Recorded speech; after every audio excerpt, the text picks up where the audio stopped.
Because we didn't really have Kara last week, I don't think anyway. I might just want to do a quick review of what appears to have happened, and you can all let me know if I missed anything.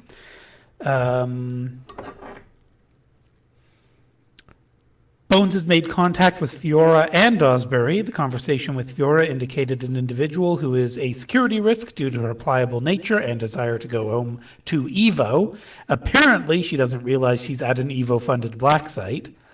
She introduced the team to Dawsbury, and Bones, under Desperado's control at the time, laid bare that they did their research and know plenty of Dawsbury's history.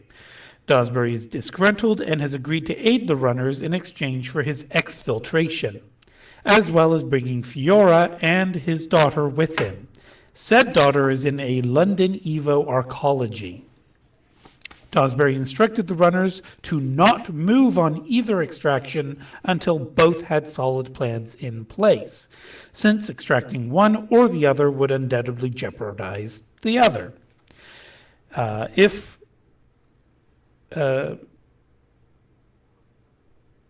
It wasn't brought up, but I'll give you all the bonus idea of kidnapping all the children in the daycare just to make it look like you're going to ransom them, and that way it's not suspicious, or at least as suspicious, that Dawsbury's child is the only one taken. Just a thought. Additionally, Briar ended up with 6-hit Great Form Water Spirit, and the fuckers got Storm and is ice-based. Smoke prepped some disguises and infiltration plans with some help from Cage. Void prepped some combat and tactical plans, also with help from Cage. Ace and Mike have been doing some rehearsals for the con jobbing, if they use that method to get in, and have also been trying to help Ace learn English. Did I miss anything? Mm-mm. Ace has been videotaping the conversation. And we got a data chip with all the details that Dawsbury has about his own daughter on it. But yeah, otherwise, I'm glad we didn't, do too much.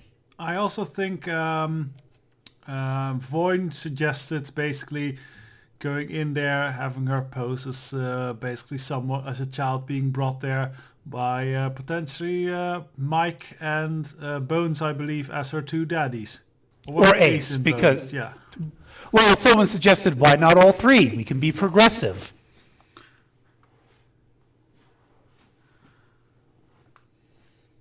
Additionally, Dawsbury says, if things get messy when you extract him, don't touch Vokat, don't touch Borba. Those two are off limits, basically. Like, don't hurt them, rather. Yes.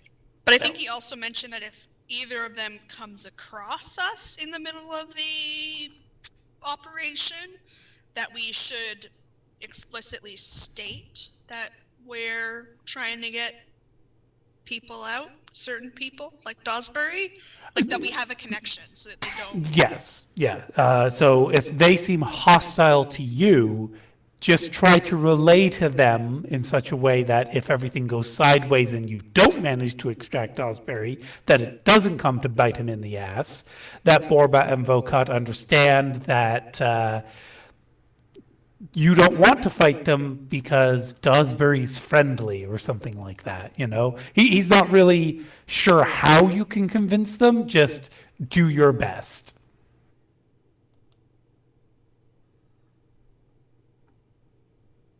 Would be nice if he could just, give us his autograph or something. But I guess that wouldn't really work. I don't know. And I believe he said he'd meet you in 3 days, giving you that time to come up with plans, and he would review those plans and let you know whether or not he's going to approve it. Fiora will be showing up each day rather than 3 times a day for her smokes, only once a day for her smokes.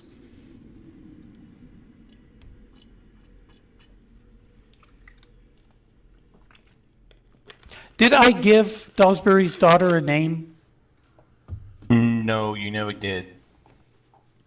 Kara, you love to give names to things. What's Dosberry's daughter's name? Oh, did you mention that we told Dawsbury about the something attached to the cameras in the sewers?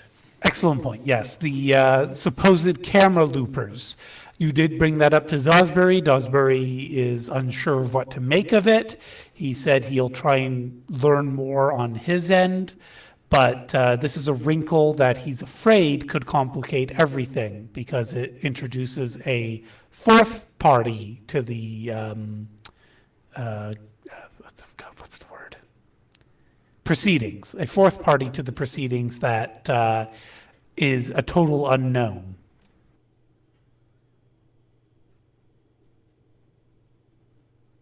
Well, better to spring it on us, or to have sprung it on him now than in the middle of the actual operation.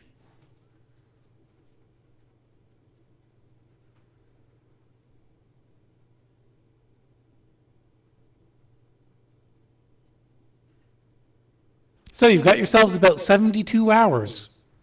Who or what are you going to plan?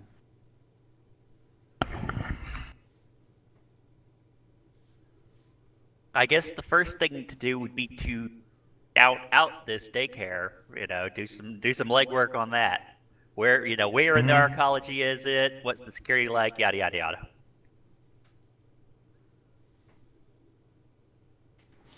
And shall we also assume that you've all updated Sliver on? I mean, you did record the conversation, but that was only picking up the one side of the conversation. So, Bones, since you would have been doing the non-recordable talking. I believe we did because we ran it past him whether he liked this idea, and his comment was, "We get to help some people and get my stuff. That sounds great." Oh, okay. Also, Ace asked him how plausible would it him to be make some new identities. Right, and making new identities is one of his specialities. So he just said, give me the biometrics and I'll do the rest. Well, obviously, you also want to tell them where you want these IDs to be good for, but yeah. Didn't we already have the biometric data or something like that?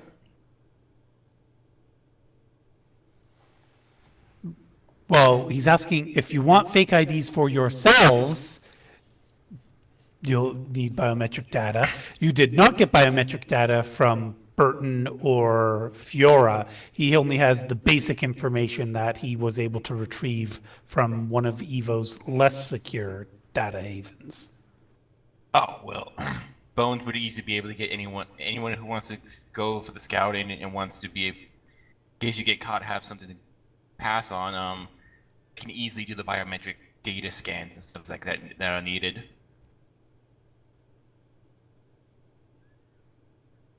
And whoever Well, talks to, sorry, I was gonna say, if we've got fake Ds, we've already, if you've got a fake SIN, you've got the biometrics you need. Oh, it depends on the quality. Rating 3 has rudimentary biometrics. Rating 4 has acceptable. Rating 5 and 6 are pretty much all biometric data. Rating 7 and higher are the little bit of, plus biometrics. I was just going to say that whoever talks to, if we talk to Fiora on the day after we arranged everything the first time, somebody should mention that we need their biometrics in order to start making their new IDs, at least so that maybe we can get them partially ready before the thing happens. Good idea. Thing is, that's another thing they had to try to sneak out and slip past the cameras.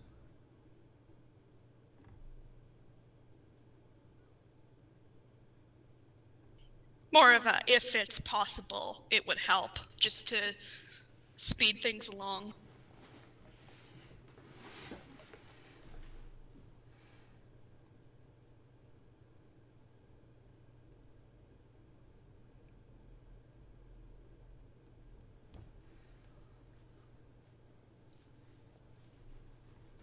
There is a slight issue of contention when it comes to fake identification. It's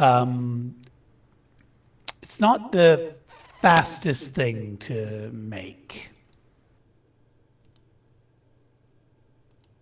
Oh, how long would it take Sliver to make them? Rules as written, it's 32 times the rating hits necessary with each roll taking 1 week. However, I'm going to say that is meat space time. So to make it in VR, that would be 1/5.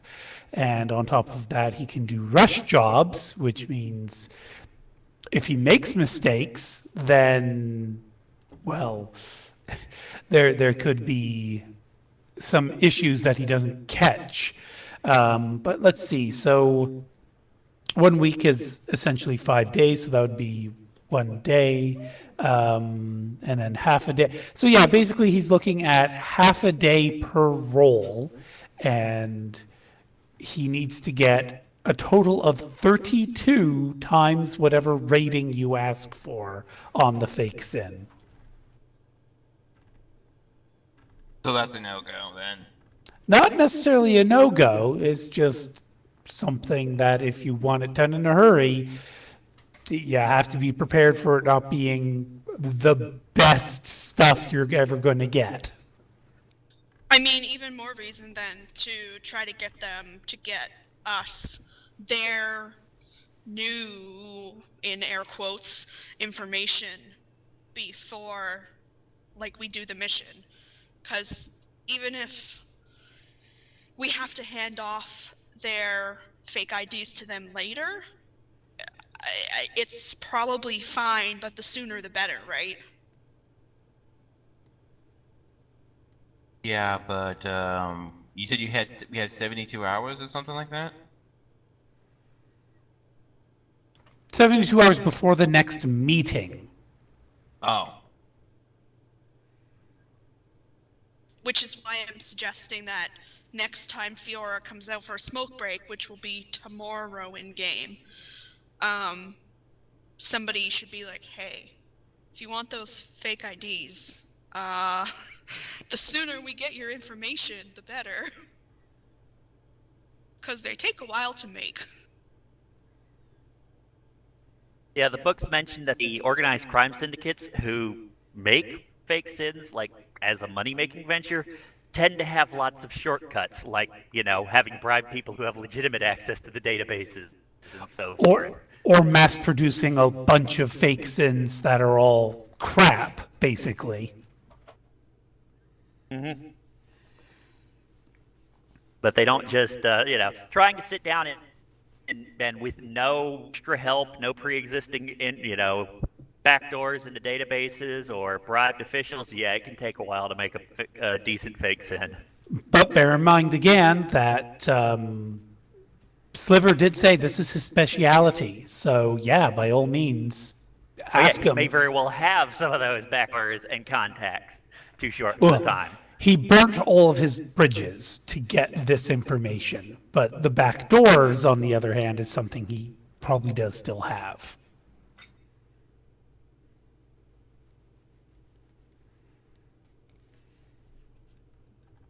So yeah, I guess we just on the angle of this, then we just wait to see if they can get us the biometric data.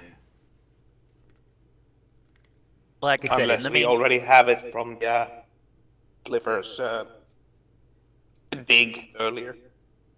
We don't. We need to get it from them. Okay. So, like I said, in the meantime, let's start planning on this daycare. Yeah, so if you guys need some, depending on what kind of stuff you guys need, depending on for the quality of fake sin, I do have the equipment to do the scans needed to get the information pretty good for really good fake sin data.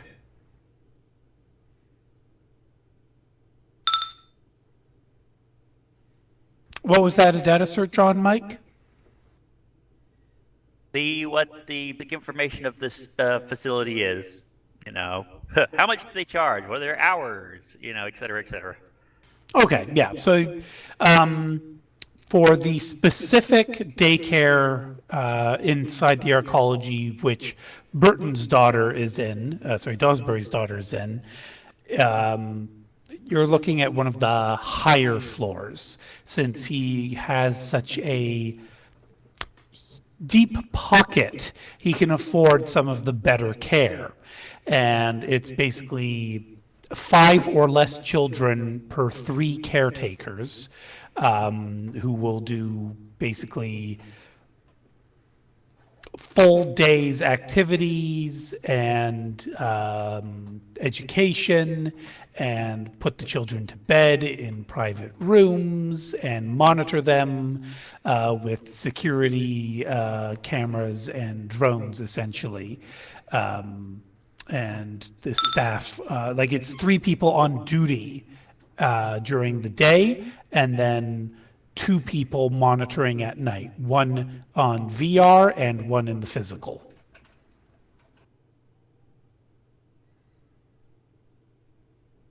All right. Is this facility open to the public, or do you have to be an Evo employee? Evo employee. This is Evo or affiliate companies only. So Evo or Evo owned? Or Evo partnered, or Evo contract with.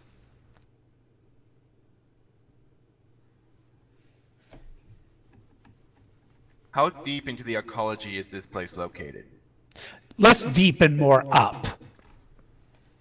It's in the top quarter of the building, basically.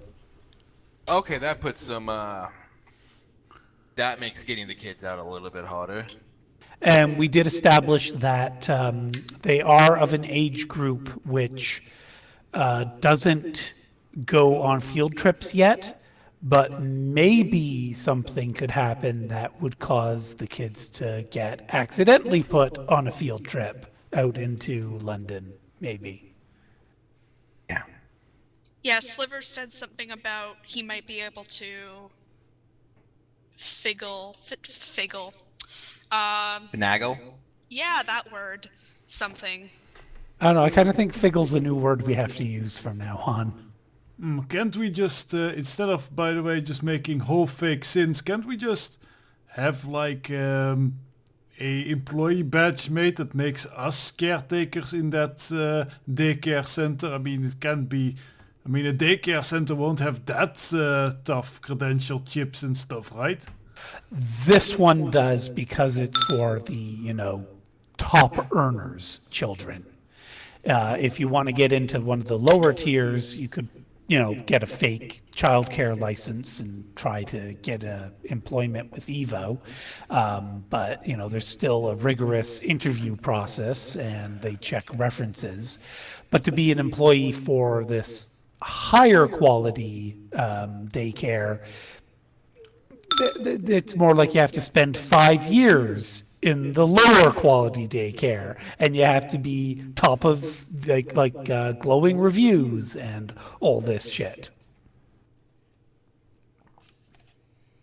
Yeah, so I think an idea is that do we know for sure if this kid is kept at the daycare 24/7? Yes. Okay. I was about to say maybe we could see about going to where the kid goes after daycare. Well, that's just it. No mother to speak of, at least as far as Evo's concerned, and the father is away on business permanently. So this is a 24/7 daycare scenario. Okay, so that.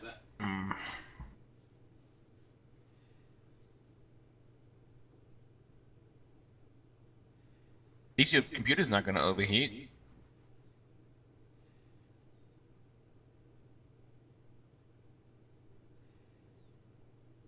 So yeah, our best then is definitely go for the field trip scenario then.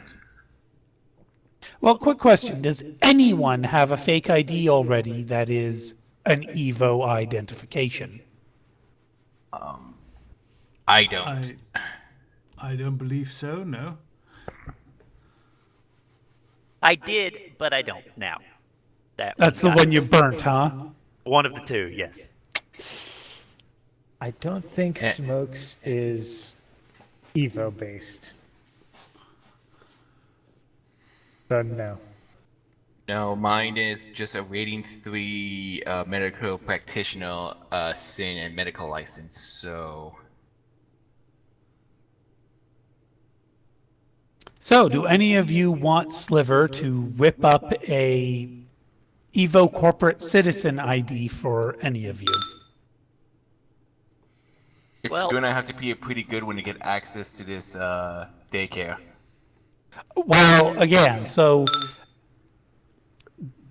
it has to be impressive, yes, but daycare doesn't usually have the same level of security as, say, the confidential file record room or these experimental laboratories. So Yeah, but I would still expect some kind of background check. Well, for employees, I mean, for the people they're going to employ, yes. If you come seeking their services, probably not so much. and that's the You've whole got a thing. kid, you've got an Evo ID.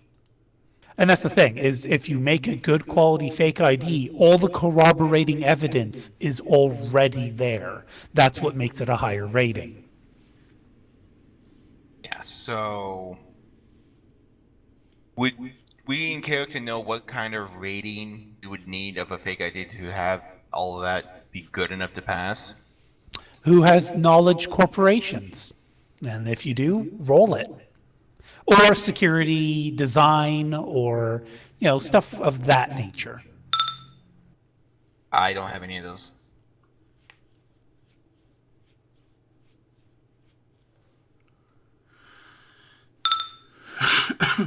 Ouch.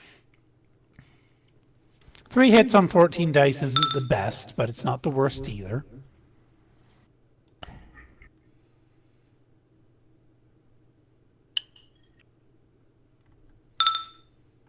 My other thought is there any way that we could find out about any of the other children who might be in this program? Absolutely, that's something else Sliver could look into. Why do you 'Cause- ask? Because in that case, we might be able to do the old Kansas City shuffle. If it looks like we're trying to, say, kidnap and ransom off some vice president's kid, then by kidnapping all the kids, then it won't raise as many alarm bells immediately if one of the other ones goes missing. I mean, it'll raise the alarm bells, but they won't connect it to Dawsbury immediately.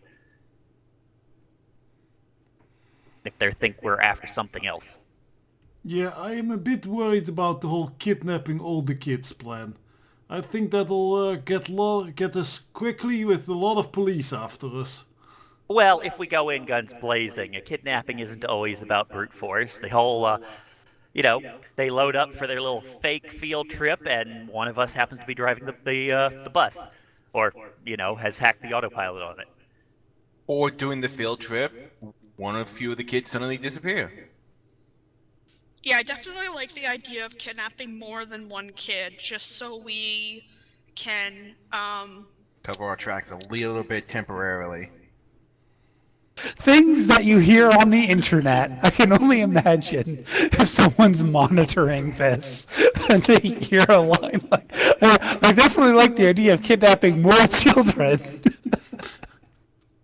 The other thing I was thinking, is it primarily humans in this facility? No, that's the special thing about Evo. And once you get some information on some of the other children at the daycare, you might realize that you have some actual potential in actual kidnapping and ransom. Sweet. Because I was thinking, remember that idea that we had before with Briar, like putting mushrooms in the ventilation system and making, attuning the black site to her magic or whatever? Can I put mushrooms in the ventilation system or whatever in this place and make everyone fall asleep? Okay, so the arcology is significantly larger than the black site. We're talking, 100-story building, crazy huge, essentially a self-contained city on its own. And they have multiple redundancies for ventilation systems, for different segments of the building. So you'd have to compromise a pretty sizable portion of the building and its redundancies to pull a stunt like that. It's doable, but it's challenging.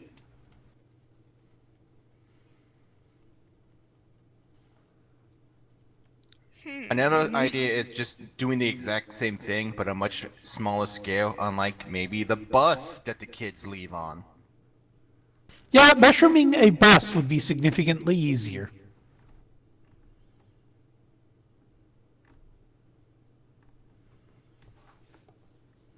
And of course, for the right, and we don't even necessarily have to be just a field trip per se. Maybe the kids need, a doctor would probably be somewhere on property, but if you could convince them that they need to go see an off-site specialist or something, then they might have to load a few kids up into a vehicle and take them there. It's not necessarily, basically any excuse we can come up with to get them moving is a good excuse.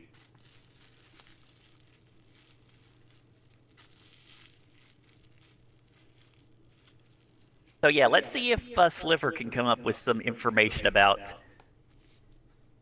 which children might be living in this facility.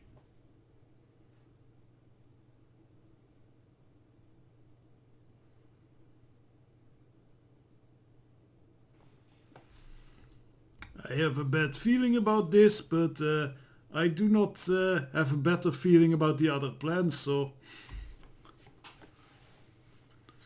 Sorry, Desperado, there was a slight wife-based distraction on my part. What was that you wanted Sliver to check? Yeah, so my fault. It's my fault. Don't worry, Kristen. I admit to that. But you were saying, Desperado? Let's get Sliver to start looking into what other children go to this facility so that we can learn about that and generally what other research he can dig up.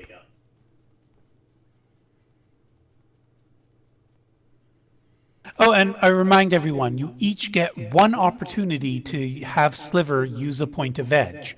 None of you have utilized this yet, so just a reminder.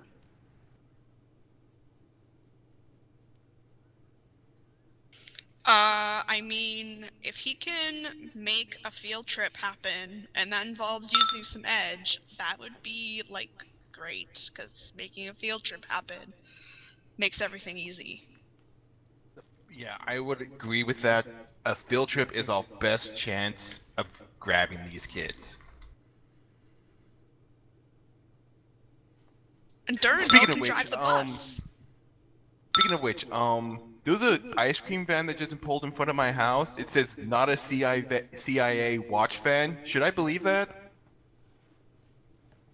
Ice cream at this time of year? Hell yes, go out there and get yourself some.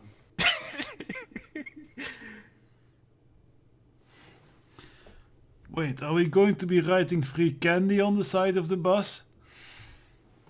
Yeah, they just put a sign across it that says free CIA flavored candy. Wait, what?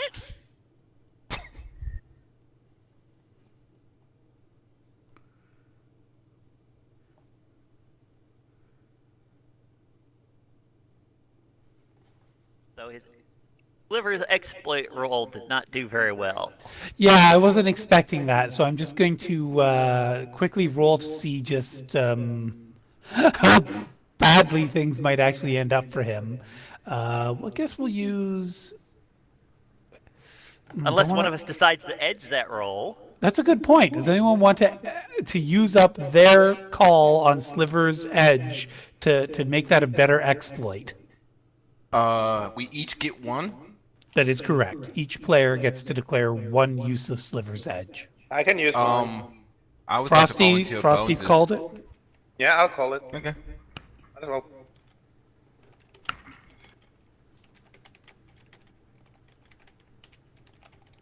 Okay, and so There was 4 hits, so it's 18 more dice. That's more like it.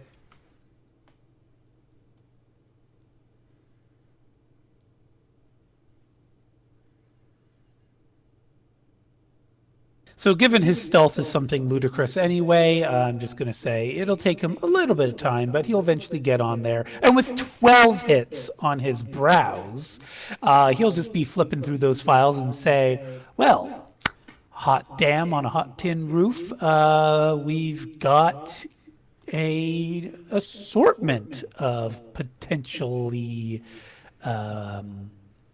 important kiddies at this place. Grandchild of the London branch of Evo, like the CFO for the London branch of Evo, grandchild. Oh. Then we've got, and this will be just specifically in the same daycare classroom as Dawsbury's child. But I will have each of you roll 1d100 for me, please.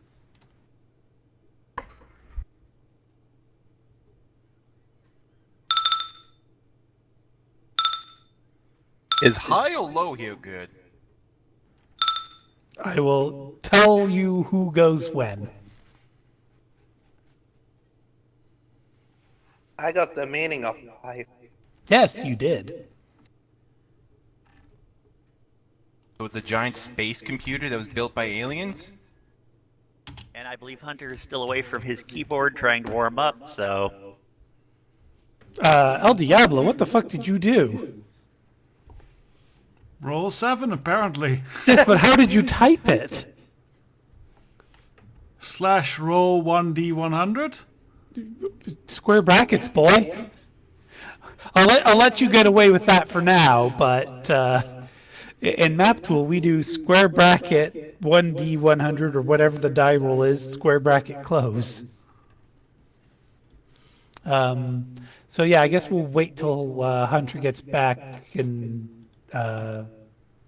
give the list of the other kids then, because I don't think any of them are going to be super dramatic, but all of you should just give some thought to a metatype or metavariant which is perhaps a little bit unique, and also give thought to something that would make this a kind of special child in some way, either related to someone important or having some unique condition, or being a child celebrity, something like that. Give it some thought, and I'll let you know who gets to make first dibs. But for now, so Desperado's sending his in private as, I guess, just a reminder for himself if he gets to go first. Also just a question whether that would be an appropriate one. Yeah, no, but it'll depend on who gets to go first, and I'm not saying yet who that is. That is acceptable. But yeah, that was one thing Sliver was looking for. Was there something else? Did you want him to expand further, or just the one classroom was good enough?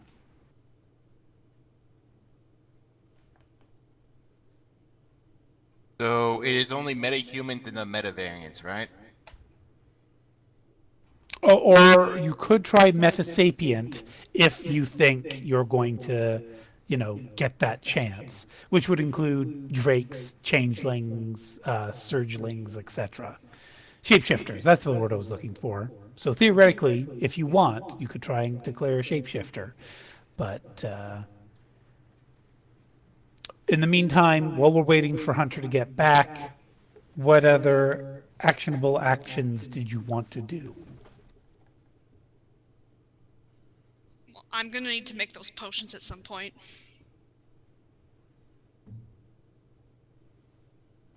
That is indeedly true, indeedly true. As I recall, you've done your preliminary research and you know there are risks associated with it. You don't know the full detail, but you've got a pretty solid idea that magic users do not want to use these elixirs at all for risk of losing their magical powers. And people who aren't magical, there might still be some risks. Yep, that's the extent I got to. So I guess I need to do a little bit more research before I do that. Yeah, so what you'll want to do is establish the exact recipe, essentially, that you want to make. And I do believe that is an Arcana roll. I will just quickly double check that.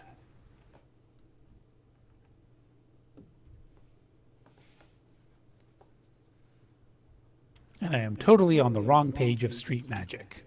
That is my fault. There we go. Magical compounds.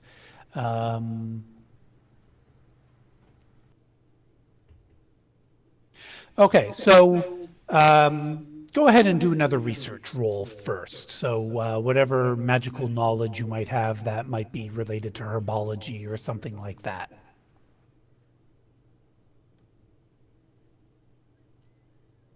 So like my parabotany? Yeah, parabotany or, well, if you have something more, what's the word I'm looking for here? More related to magic rather than related to the plants. Do you have like magical theory or something like that? Is that a knowledge skill? Yes, that would be a knowledge skill. No, I don't. I just have, I have chemistry. Chemistry and parabotany are really the only things that I can. Was there think. was there a speciality on chemistry? Herbology. Okay, so then yeah, it'll have to be a parabotany roll. If you ask for Bones' help, he can help you from the chemistry angle. It's more about magical theory that she needs help. But remember, she also hates your guts. True, because I'm a Black- filthy No. black magic. Yeah, I remember he's black magic scumbag. Hating Okay. guts is a little strong. That's true. You wish he would be less filthy, dirty, amoral scum. Yes. And Black yes, mages have rights too, you know. Human beings have rights. People have rights. Yeah, why would you restrict rights to just human beings? That's so narrow a worldview. Exactly. once we get that roll from Hunter, though, I'll be able to get an answer on that. But do you want to roll Composure, Briar, to see if you will accept help from Bones? Well, Hunter made his roll, so let's do that first. Okay, so El Diablo, you actually end up getting to pick first.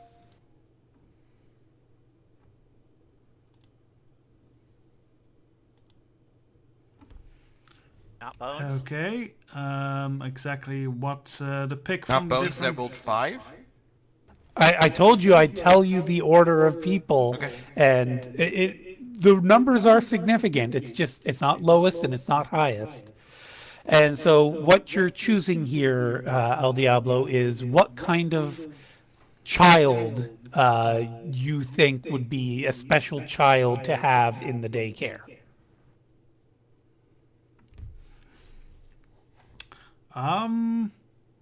Well, given Evo's reputation, honestly, a somewhat bioengineered child might actually be something they would want in a special daycare.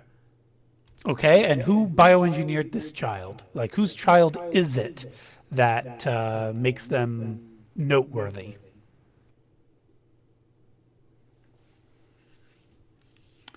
I don't know of any Evo scientists really, or So one of the scientists of Evo engineered their own child, basically, you're saying? Yes, probably with a high, basically saying that she was engineered to have an extremely high level of intelligence, as well as physical. No, let's leave out the physical. That'll be a nice surprise. Well phrased.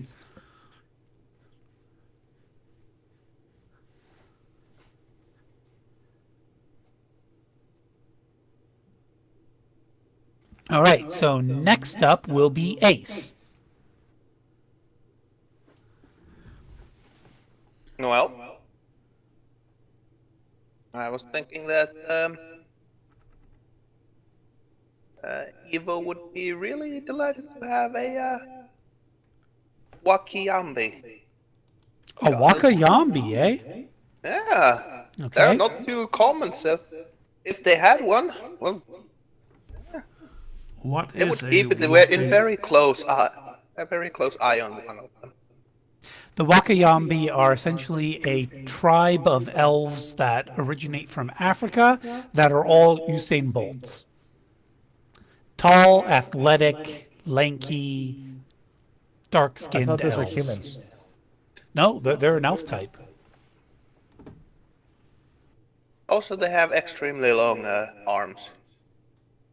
Yeah, lanky limbs. And so the Wakayambi is they like what is their parent working for Evo then, or are they an orphan that's been being raised by Evo? I think the latter would fall more into Evo territory. Whether they were accidentally orphaned or in purpose, well, who knows?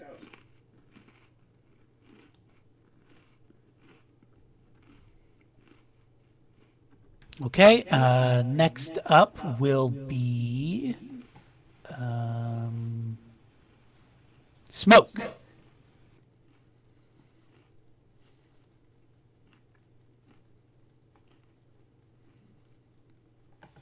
Hunter, are you still here? Yes. I'm gonna have to go with the shapeshifter. What A type of common van? Let's go with a savannah cat. Breed of savannah.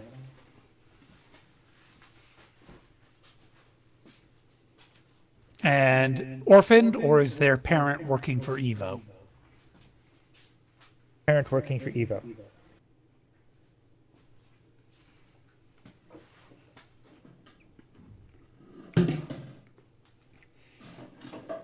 Okay. Those were the top three. The rest of you are not going to get as special of children. Sorry. But let's see here. Next up would be Briar.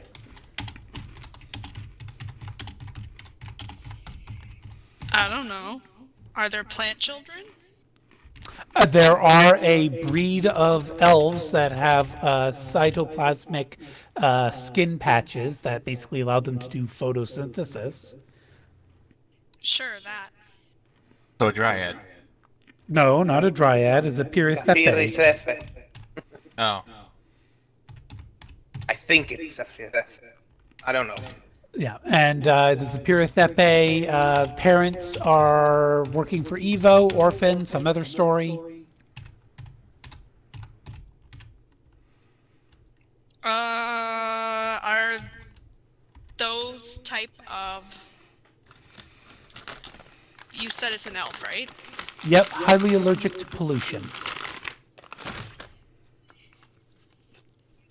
Orphan.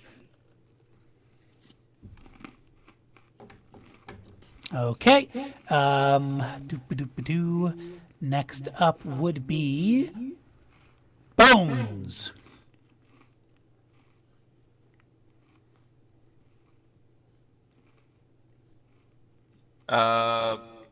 Don't know if this is going to be too special though, but I'm thinking of a Zintor child whose parents are major public figures as activists for sapient creator rights.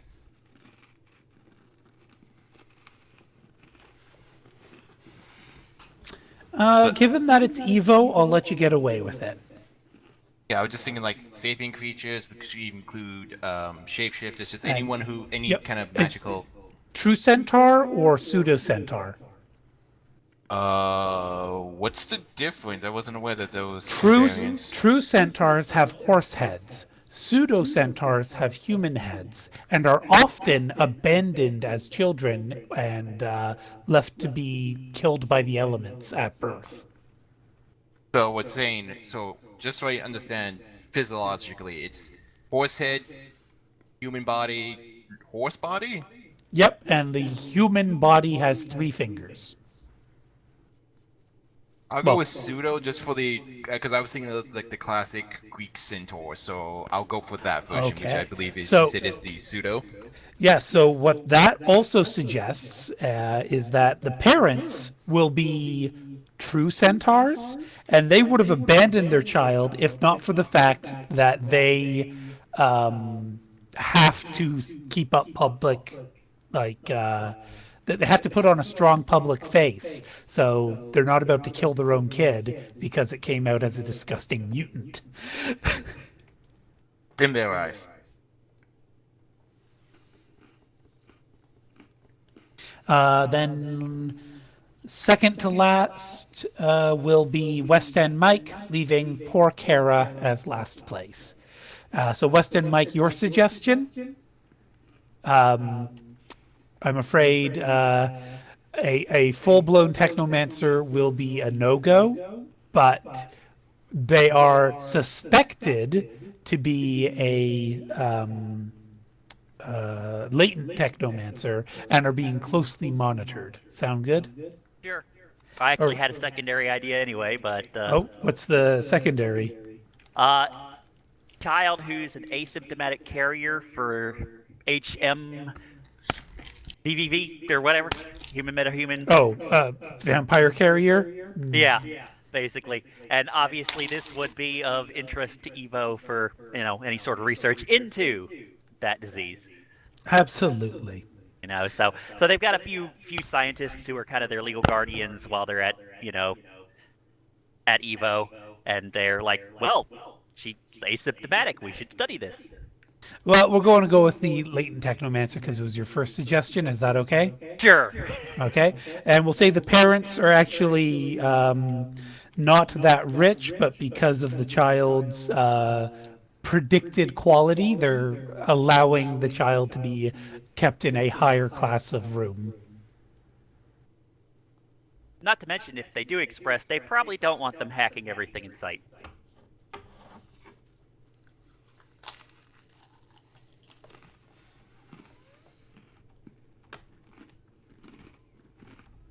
And finally, Kara, did you have an idea?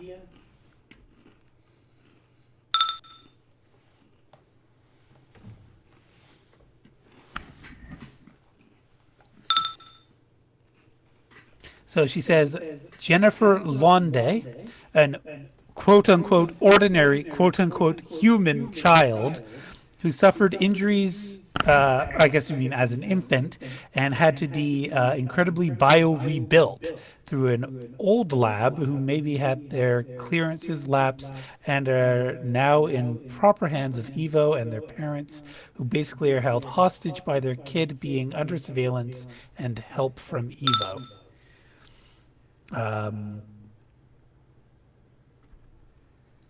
Don't exactly follow everything you meant there, but sounds like Evo fronted the bill to save the child's life to just basically make the parents indebted.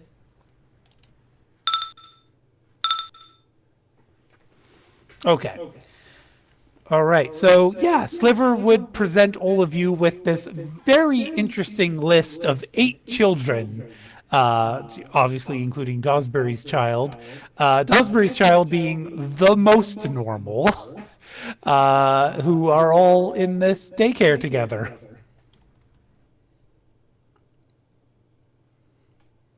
Both is just gonna look at the list and go like, We gotta be quick if we grab these kids because we're gonna be at such a high alert for our whereabouts. Cage looks at Bones and like, look, I do not want to be rude or mean, but oh dear, what a freak show. Sliver would also reveal that the caretakers are specifically trained to handle children of these various metatypes and metasapient species. So you're dealing with specially educated educators and caretakers, and most likely some special security routines as well. But given that they are already in such a secure location, there isn't a huge amount of extra security given, like if this had been on a ground floor daycare, they probably would have had SWAT teams standing by. But this is safely nested away inside a tall, tall tower. So there's plenty of security between the entrance and the exit anyway.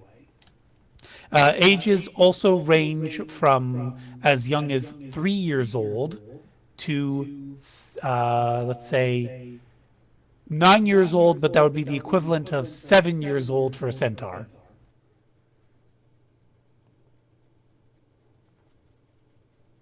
This is gonna be a high security detail these kids are gonna have when they go on a field trip. So we should probably try and think of something that gives them less time to prepare in terms of if we go that route. But what are they called? Fuck, you guys literally said the word just moments ago. How did I airhead on this? The thing where you go and you go to another Field trip? play. Field trip, thank you. Well, field trips have not been approved for their age group. They do have mandatory time each day to go to a recreational facility inside the arcology that has basically it's a children's indoor park, basically. Oh, So- playground. Yeah, okay. Oh yeah, a playground that's inside the building and specially designed to accommodate the children of various shapes and sizes. Because Evo. Yes, because Evo. This daycare playground center inside the building has a substantial number of surveillance devices to monitor the area, but it is not held in a high security area. Basically, anyone can attend there during certain times of the day.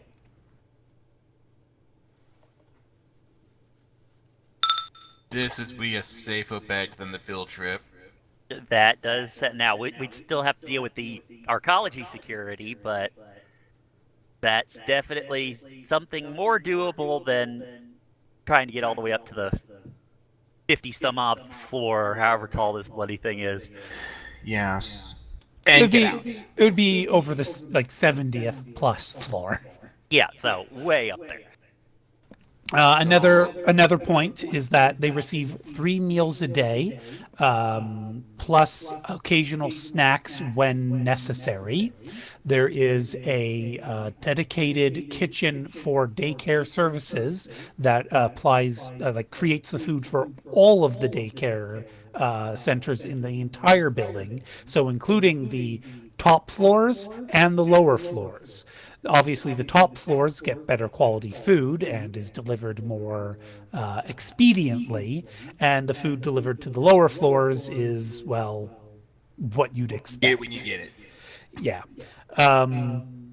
And they employ people who have been background checked, but are not held to the same standards as the daycare providers are, even though they will come into the daycare centers and drop off the food. There are, That's a gaping security hole. well, I mean, the daycare monitor, like the actual care keepers are present while the food is being delivered.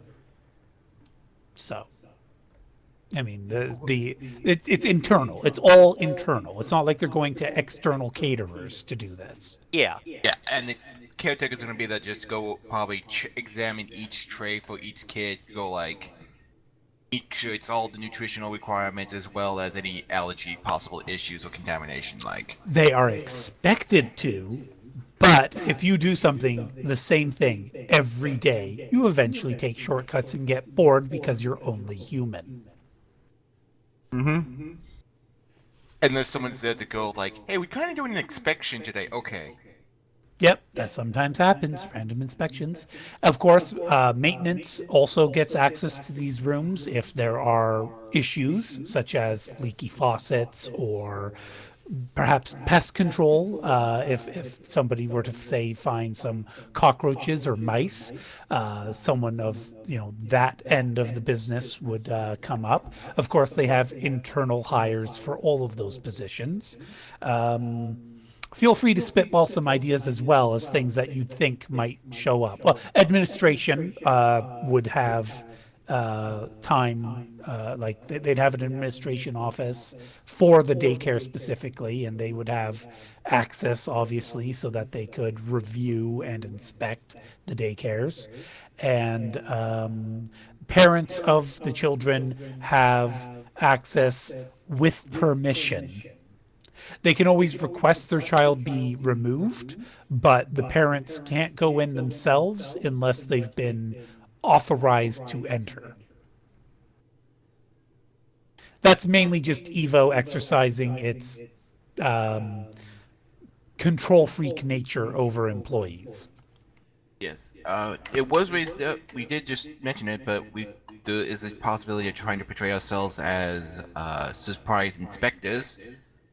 Or also the equivalent of secret shoppers kind of thing, as like we're coming in to do what we can to get our kids signed up and put into here.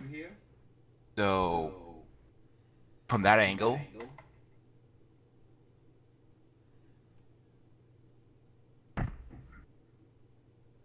But the whole issue is that the higher up we go, the more dangers we have coming back down with the kid or kids. So this is all about how we think is the best balance of risk versus reward. Well, here's a thought. How close are the facilities for this daycare to one of the outside faces of the building where there'd be a window? The daycare area itself does actually have window access. The windows do not open, and they are like specialized ballistic glass because, hello, 17th floor. The playground center is in the center of the building so that it can have basically a light well bringing in natural light. Oh, the point is Sorry, Desperado? if we have to hit them on the higher floor, yeah, we can probably blow out a window with explosives and then board some kind of drone aircraft to get away.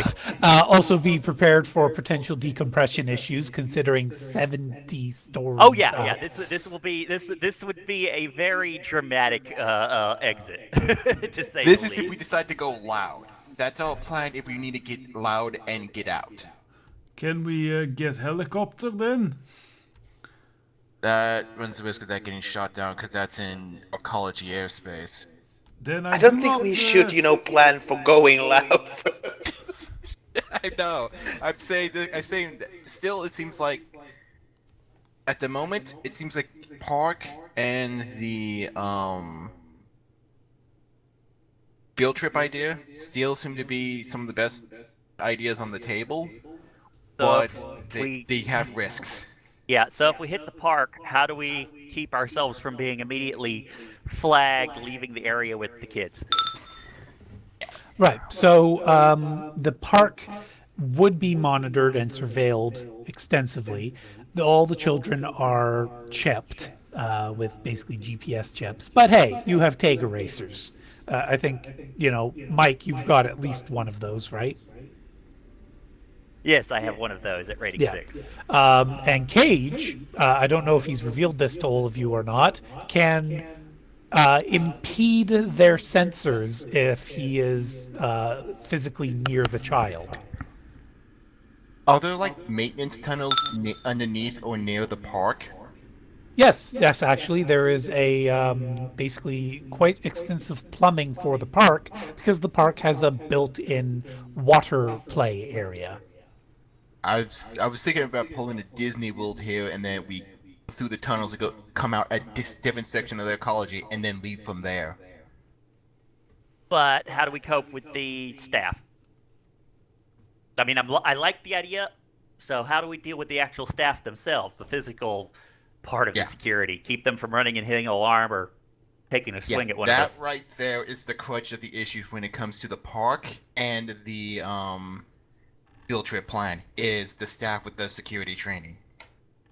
Well, obviously, we need to incapacitate them somehow. But yeah, I think we. Do the staff get fed from the same, kitchen as the kids? Officially, no.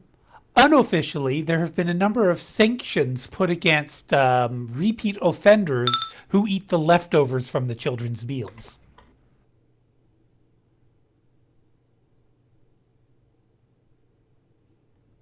Sedative in the food, maybe? I don't know.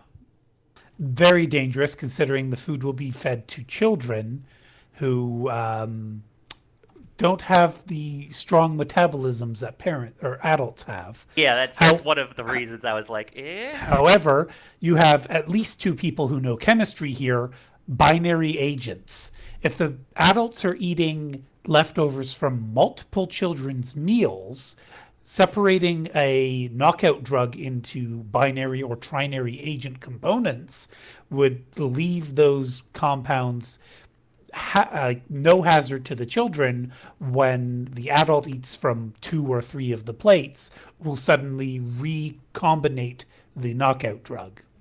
Interesting. And it doesn't even have to necessarily be a strong enough dose to knock them out completely, just enough so that they're not as alert as they need to be.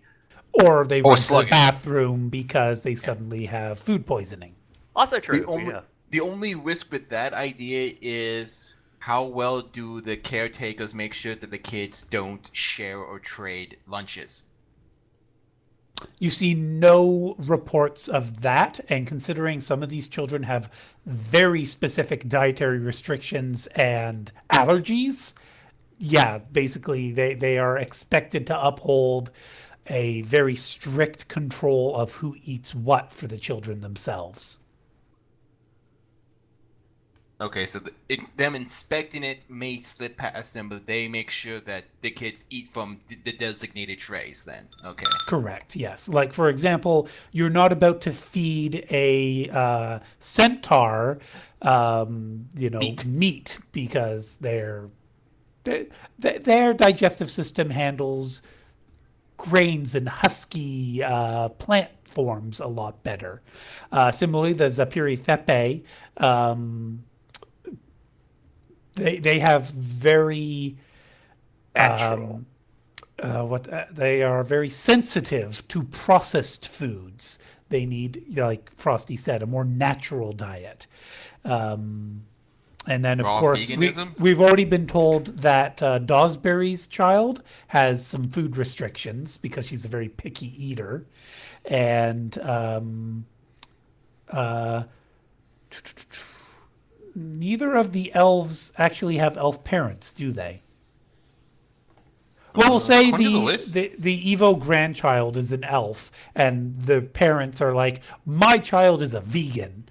Just the parents deciding on the child's behalf that they have a food restriction, even though it's not a logical food restriction. And then, of course, the Savannah cat shapeshifter would have a meat diet.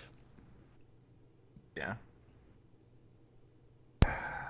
When they get sent to the playground and park for those things, do they also get a snack to go along with that? Snacks are sent on demand, basically.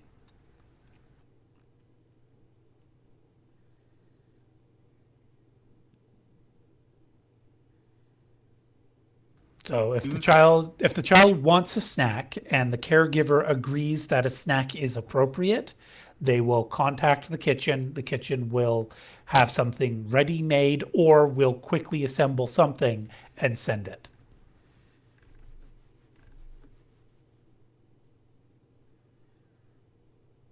I idea they're trying to lace the snack that gets sent to them when they go to the park, but the likelihood of the caretakers actually eating it. Well, you could potentially try to find out where the caretakers live and preemptively give them some kind of component to a binary agent and then release the other binary agent by some other means. Or even more simple, that I can't believe it took me this long to think of. Pose as a parent of one of the other kids in the park, and hey, you guys look like you've had a long day. Here, I've got some extra coffee. Why don't you have some? Are those beans free? Oh fuck, what's it called? Free range. Not free range. Free range is for eggs. Fair trade. Fair trade. Are those beans fair trade? Of course they are. This is from the Evo Cafe. Then I don't want them. Fuck off. Hello, Still, that's I the am kind here of thing to a punch you appropriate out. social engineering can do. Yes, and Kara brings up again, we always have the Voin card to play.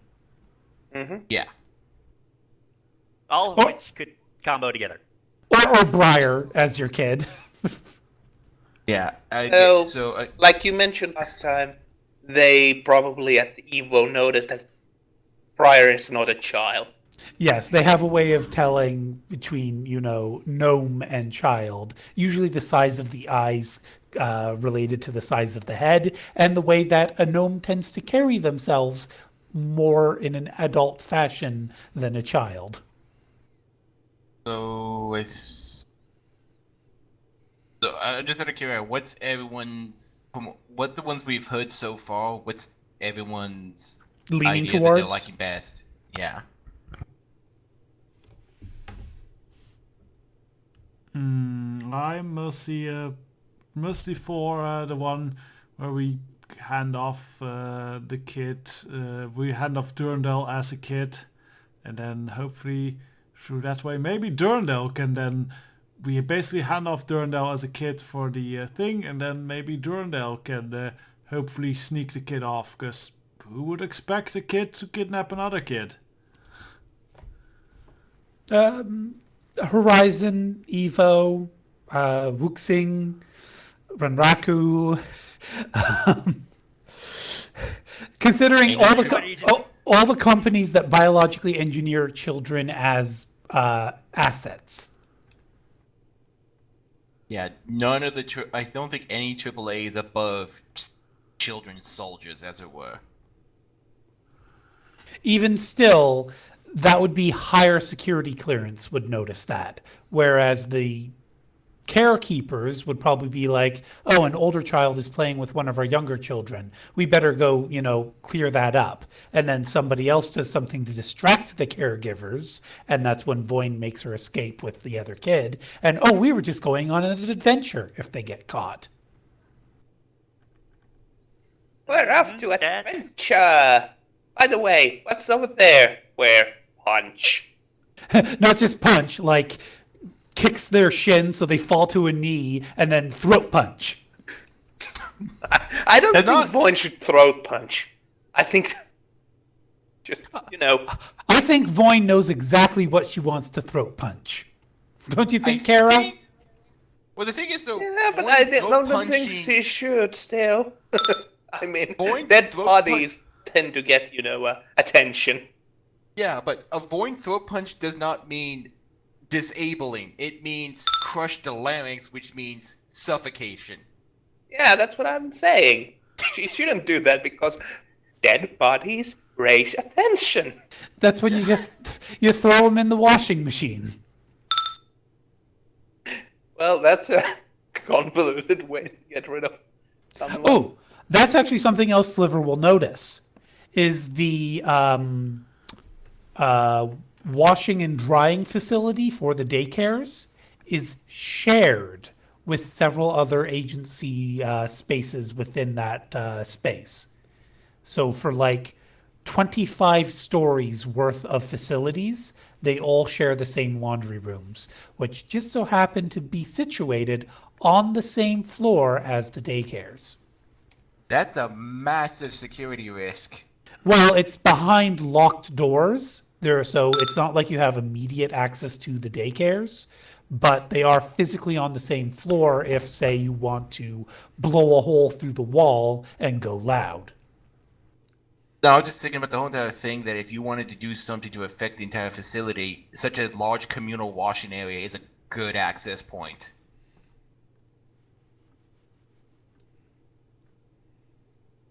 If you want to have an outbreak of something. So it sounds like we could actually split this up. Cage, Durandal, probably either Ace or myself, go to the arcology to do the extraction there, while the rest can handle the extraction here. Since smaller groups will be less noticeable, and if everything goes well, we won't need any combat heavies at either location. Yeah. Counterpoint. Maybe we don't want to split the teams on, a black site and an Evo arcology. Maybe we want both ops to have full teams standing by, and we just hit them one after the other within the same, let's say, 6-hour period. Yeah, that was going to be my other comment. Yeah, I had even mentioned that earlier, if I remember correctly. That we hit one and we immediately go across town. Yeah, we went over that last week, where it was when we do this, we have to do this within the same 24-hour period, or otherwise one or the other is going to go on lockdown. And additionally, it takes maybe 45 minutes to drive from one location to the other. If traffic's on your side, maybe a half hour. If you want to gun it, 15 minutes. All right, then, yeah. If you fly, 10 minutes. Yeah. We have to pretty much. We can only make preliminary plans because we don't know what's the situation in the black site because of the camera thing and other points. So yeah, I was going to suggest that we where Dawsbury hit the chip earlier, can we plant a disposable comlink there? I think he just randomly just threw it there. He didn't purposely try to use it as like a attaché area, just like the chip is significantly smaller than even a throwaway comlink would be. But if you want, you could go ahead and try to send one of your, stealthy operatives, Smoke, to go ahead and try that, or one of your homeless operatives, Ace. Although, no, who did? I think Smoke is like the better homeless man anyway. So yeah, Smoke is your best bet to try and plant something at that location. But again, I think we brought up the idea. Oh, sorry, go ahead, Smoke. Folks, clothes are typically a middle end, so not quite homeless. Oh no! Remember, we all bought disguises, and I think we were. We have a lot of homeless people. You did right. Except You for didn't. Smoke. You didn't go homeless. You did maintenance worker disguise. But we could easily take those clothes and just throw them on because a homeless person doesn't really wear properly fitting clothes in the first place. although That's true. Ace did quite a good of a homeless person after help with disguise. Yes, when he did it on his own, he did a poor job. When he received help, he was a totally different man. Yeah. So, just by piecemealing out the homeless outfits we already have, we could easily just put something on Smoke to give him a homeless look. In any event, Smoke would be your best bet for trying to plant the comlink. And that would basically be a question of if he thinks that he can use a comlink from inside the facility without getting caught, that would give us a much more rapid way of communicating. But we've got a few days before that happens. Well, the point is also, can a signal from the comlink even make it from inside the facility to us? No. Yeah. Yeah, All honestly, giving him a comm link is kind of pointless unless you have pre-recorded messages on it. All right. Well then. Which Well, It's- except if you give him a comm link as a means to tracking him down once you're inside the facility, that's a different story. Or say you give him a device where he starts mapping the facility for you and then drops the device back off at the drop location. That's good because that way he won't have to try to get copies and have a log of copies of the facility's layout and blueprints. And I've really got to stop giving you all hints. But Briar's back. How much did you hear of the planning, Abraxas? I think I missed all of it. Ah. The last I heard, we were picking kids, and then something. Okay, so there's a playground inside the facility that is accessible by any employee who has children.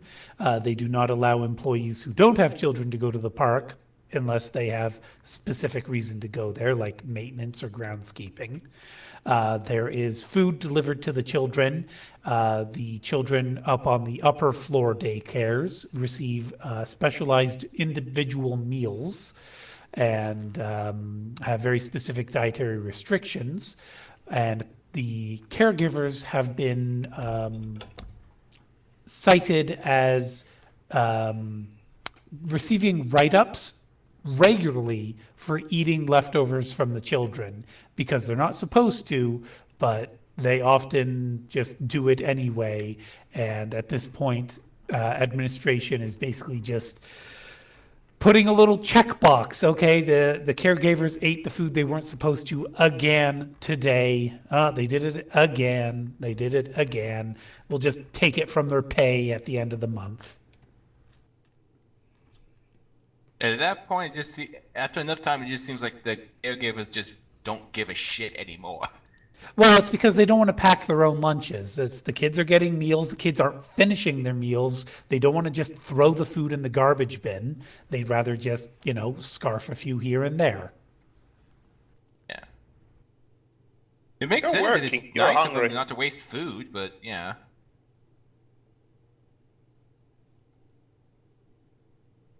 Especially with the shape-shifting savannah cat needing to have real meat, not fake Yes. meat. Yes, the Savannah cat gets their meal specially prepared, and nobody else eats that, not even the caregivers. Honestly, with that being real meat, just snacking on that every once in a while would probably make up for the penalty. Would you eat fucking raw meat, Bobo? Yeah, and it's not like it's human quality meat. It's Savannah cat quality meat, as in animals a Okay. Savannah cat will eat, not the animals that humans generally eat. Tartar is tartar. No, not when it's made of gopher. People eat gopher. Only when they're starving. No, really, actually, people here in the U.S. eat gopher. It's sort of just like similar like squirrel and stuff. Yeah, like I said. Anyway, we're getting tangential here. So, what else did Abraxas maybe miss? What else should we inform? Oh, the laundry, yes. There is a laundry center that services about 20 floors on the same floor as the daycares. And there are 12 daycares on that floor, but only one of them has the list of children you've received. And in the park where the kids go to get their little outdoor playtime, there are maintenance tunnels either in or connected to the park that we could make use of.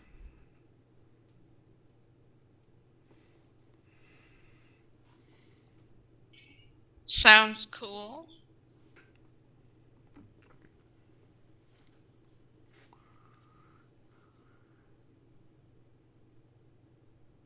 Yeah, I think we're leaning towards having Durendal infiltrate with help from some of the other team members, and when we give her a distraction, she and the kid run off to one of those maintenance areas to go explore.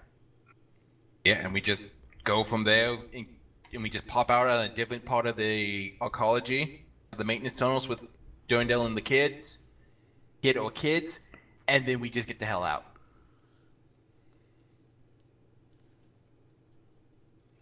Just again as a reminder, this kid has been part of this system her entire life. So, from the kid's point of view, we're kidnapping her, not rescuing her. So she's probably not going to be doing this willingly once the rest of us show up. Time for the chloroform.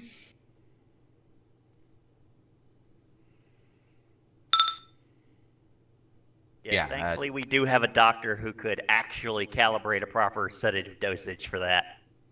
Yeah. Do you want ether, chloroform, or something I just inject into her body? Flat patch. I wonder. We also have a vet. BT? Frosty? Could somebody use commanding voice to tell someone to fall asleep? Oh, that's a tricky one. Yeah, Because that's what I was thinking. falling asleep is not really something you do Consciously. consciously. It's more Oh, but people have been known to pass out suddenly. So Oh, yeah, narcoleptics. But then again, that's something you'd have to experiment with in game. I think that's something that Ace hasn't done yet. Yeah. We do have a medical professional to help with that and mitigate injuries and harm from these experiments. And I think I have a... One thing I would like to also mention, we should also get a vet. Because a doctor's not really going to be the same for a shapeshifter. We might not have to grab all the kids, though. It depends on how many Voin grabs. She does like doggies, and you said the savannah's the size of a collie. Yeah. So the whole entire thing is, though, our best hope right now is that when Voin leaves with the kid at the park, because it seems like everyone wants to go for the park plan, it's just Voin and the girl. Hopefully. Because we gotta take into account, do you need a medical doctor or a vet when it comes to a centaur if the centaur comes along? Or do you need both? Or you need a centaur doctor who knows centaur physiology. Probably Evo. I'm Bones is gonna have to look this information up and start studying that. Because that's gonna be a specialist we are not gonna be able to have on hand.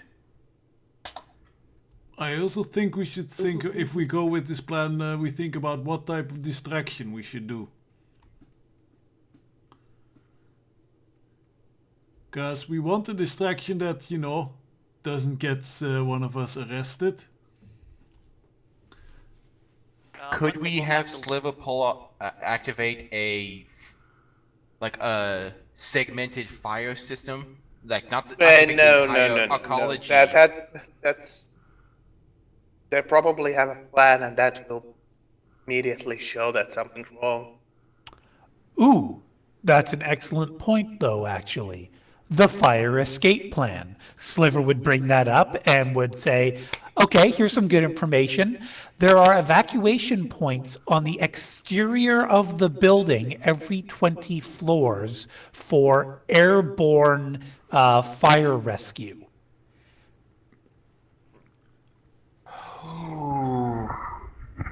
How the Thing is, Yes, Santa. the fire has to be severe before they will actually risk putting people on the side of a windy building to get rescued. But as part of the fire drills that happen once every month, they have people walk to those destinations but keep the gates closed so the high winds don't blow into the building. Those gates have both manual overrides and digital overrides. One thing we're going to have to take into account, given, I mean, I'm sure Sliver can tell us this for certain, but given the money they're dropping on this facility, if there's not an awakened employee among them, I'd be surprised. And if there's not, there's other magical defenses in place. He'll do a slightly broader search on the daycare and say, yeah, we've got at least 7 awakened individuals on staff of various quality. Especially when one of the kids is a shapeshifter. There's going to be at least one. Well, the point is, you've got somebody who can use astral vision, so, and also potentially some astral travel to go get help. So, Yeah. we the plan needs to keep that in mind. Yeah. So, just out of curiosity, with the level that the daycare center is on, is it on the same level as one of those, or would it have to go higher or lower for the closest one? They would have to go 5 stories up. Elevators are off limits. They would have to take the stairs. Oh, that's a snatch job at 75 stories up. Ugh. Bear in mind, however, that with children, they might not actually take the stairs up. They might actually go down the 10 stories instead. Yeah.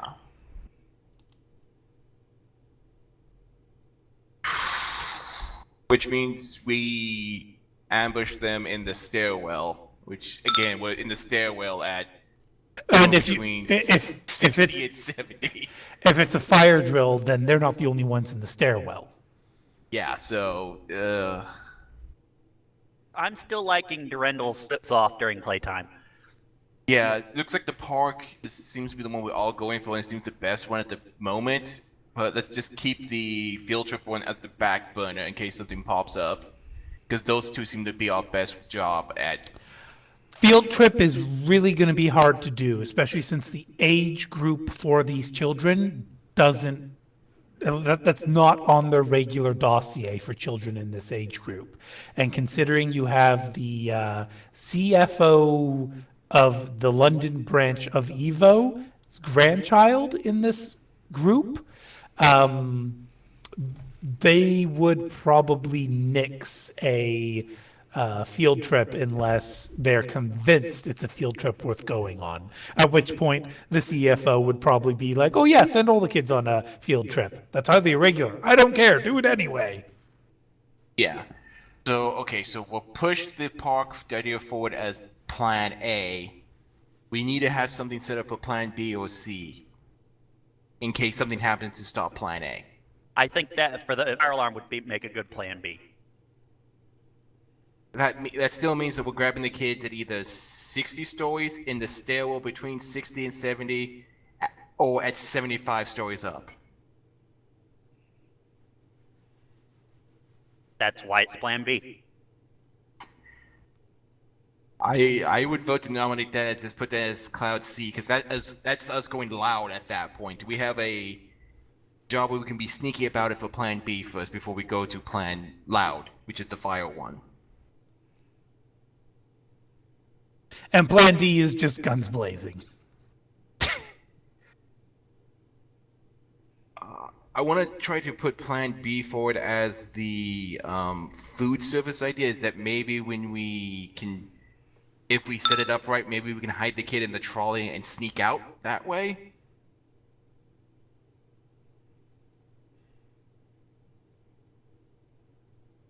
Is it? I know there's some issues with that idea, but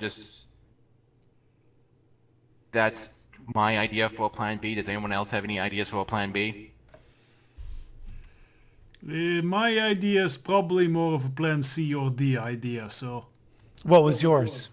Well, the idea I run is basically when the children are being moved to wherever they sleep, I run in with big guns and threaten people, take the kid and run out as fast as I can. Okay, that's C and D. That's indie and beyond is going to be the loud ideas. Yes, that's what I was saying.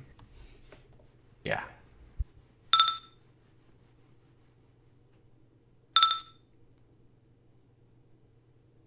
Anyone?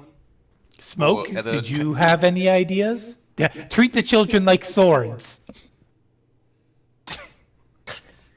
And steal them? That's technically what we're doing already. That's what a kidnapping is. Yeah. Well, let's.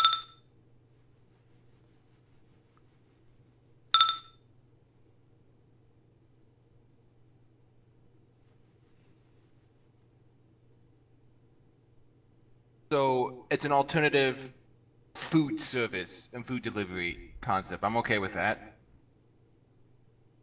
But sorry, Hunter, you were saying? Hold on a second. Ooh, 5 hits, not bad. Can I think of any weak points in this place specifically that would lead to an easy way out, an easy way in, easy way out with the kid? Easy? No. But you can Highest chance of success. you can easily poke holes into all of the plans to do a risk assessment. So, for example, Plan A, Voyn takes Dosberry's daughter on an adventure. That plan, potential flaws include Dosberry's daughter being recognized by people on other floors of the building.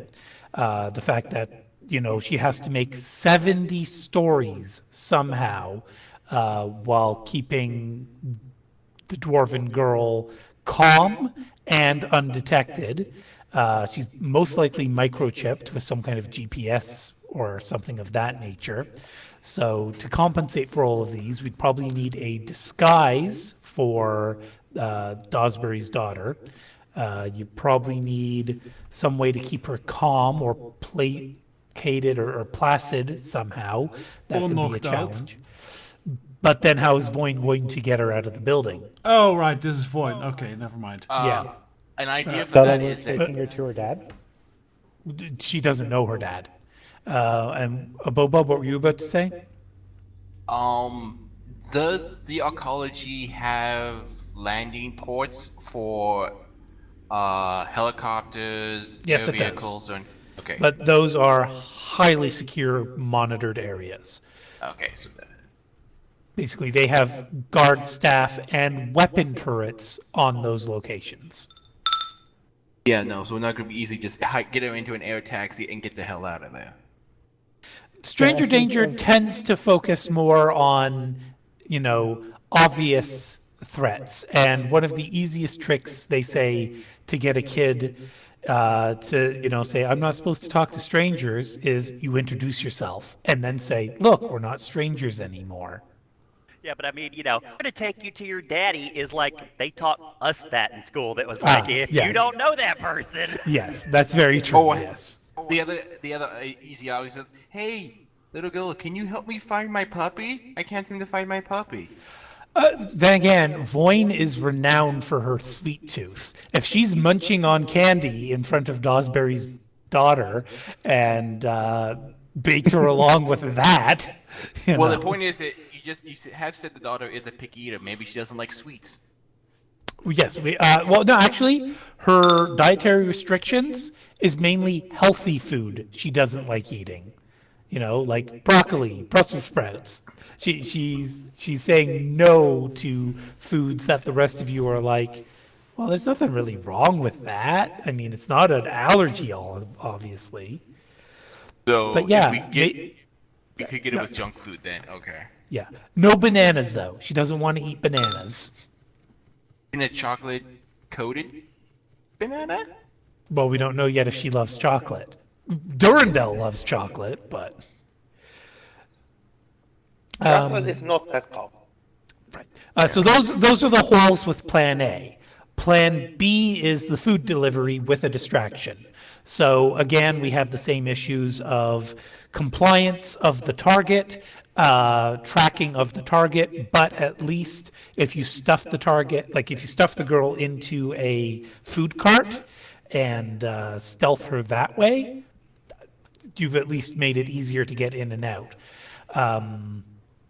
But if you get caught, at least Voyn's method, she has the benefit of, I'm just a kid on an adventure. If someone with a kid stuffed in a food cart gets caught, then it's like jail time straight up. Oh, you don't have a sin? Well, then forget about jail. You're going to the special box. Immediate bullet. Not Evo. Evo takes prisoners. This That is meat can not still regular. be useful. Yeah. No, that's a good way to put it. Oh, wait, does Evo employ ghouls? Yes, they do. So yeah, that would be a use for the meat then. They're one of the corporations that openly hires ghouls. So yeah, that's a use for the prisoners situation then. After they're done with them. Yeah, theoretically, it's not the ideal thing that Evo does, but anyway. What other issues would there be that Smoke would see with the food delivery? Well, you're getting your person in as the food delivery person. I mean, they're obviously not going to be recognized as the usual food delivery person. So they'd either need to be a good liar and say, oh, this is my first day. Hi, I'm so-and-so. Or just be intimidating enough that nobody asks questions. So maybe Cage would be the right one to deliver the food.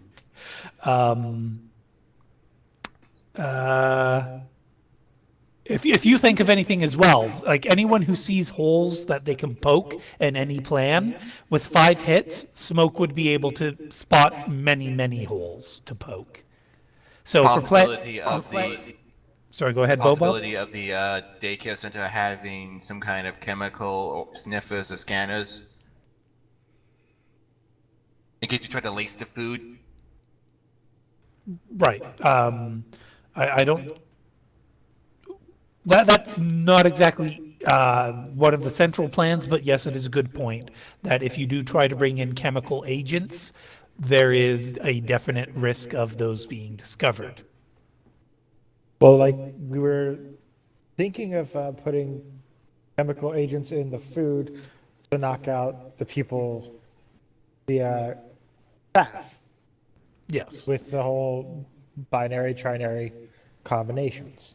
Yes, and of course, binary agents are significantly more difficult to track, or detect, rather.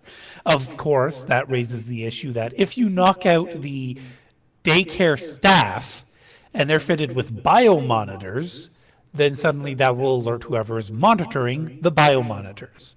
Similar for And the then we have children. a bunch If of you- medical staff coming in. Yes. But then again, maybe that's the distraction you want. But the other issue, of course, is that if you knock out the caregivers, who's going to keep an eye on the children? Do you want that on your conscience? That the savannah cat then eats the centaur or something like that? I doubt the savannah is going to be big enough to eat the centaur. I'm just giving that as an example. You know, if you leave the It children probably won't stop her from trying.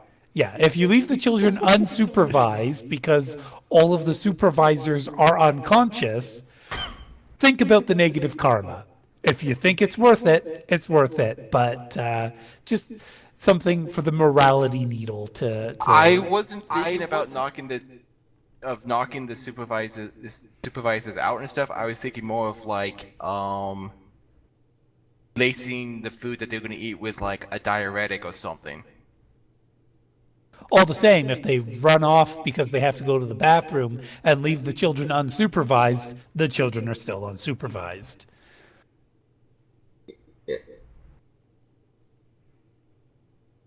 Yeah. But then there's the fire alarm idea. Right. So plan C, fire alarm with some kind of exterior pickup. the first major hole in that one is what kind of vehicle are any of you going to be able to get to do that pickup? I mean, you could try having a Sliver take over a fire rescue drone, but there are some significant risks involved in that, and those are significantly easier to track than maybe one kid stuffed in a bag. But I mean, if you plan it well, you could have that thing land less than a block away, throw the kid in a pickup truck and drive. You know, maybe it's doable. But the other thing is, if the fire you start just gets suppressed by the building anyway, it's not going to be an evacuation order. Like, to get an evacuation order going, it's got to be big. If it's a fire drill and you like just wait for the fire drill day that's going to happen, then you're going to need to find some way to open the fire escape hatch and find some way of your own accord to get your target from the 75th or 60th floor to safety. I have a really bad idea with that one. We'll just pull a heat, just parachute. Oh, shit. Sorry to interrupt, Abobob, but what West End Mike just brought up, you guys could end up creating the scenario that makes Ruthenian polymer bags illegal. Fuck yeah, we can go into the lore! Can we not go that way? Because we got other jobs to do instead of this. Yeah, no. So, for that group? for Abraxas, for context, ruthenium polymer, it's camo, a chameleon coating, so it makes things invisible with a kind of shimmer effect. The material used to be restricted, aka you could buy it with a license. In some places, you didn't even need a license, you could just buy it. But then one day, a Shadowrun team kidnapped a child and stuffed him in a bag and ran. The bag went invisible. The team got shot dead in the middle of a street. The police assumed someone else in the team managed to get away with the kid. And once all the bodies were cleaned up, they turned traffic back on. Oh no. Yeah. Mm-hmm. And it's that event that makes... After that, the world governments are all like, this is illegal. This material, nobody gets to have it except the military. So, how far away are we from that event, timeline-wise? Technically, it's already happened, but I could tweak the lore so that you could be the cause if you so deem it necessary. Only if it goes that bad, I'm okay with that. But either way, so at this point, chameleon coating anything is now really hard to get. I'm assuming. Question. Okay, so the kid is what, like you said, 60 floors up in this building? What's the top of the 70. building? 100. Okay, so they're closer to the top than the bottom. I'll be right back, something's going on. That is correct, Abraxas. So why don't we get them from the top of the building and then fly away? Because every landing port has automated turrets and security guards posted at it.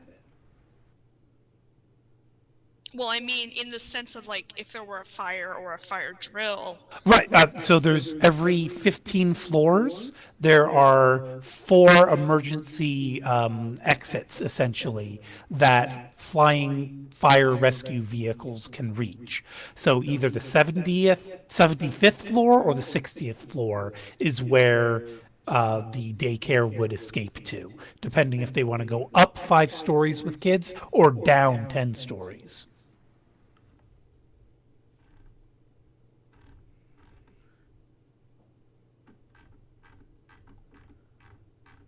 But yes, we've brought up, if we have to get them while they're up on that floor, we're probably going to end up having to do something like that. Although, given that Briar's here now, that does remind me, do any of your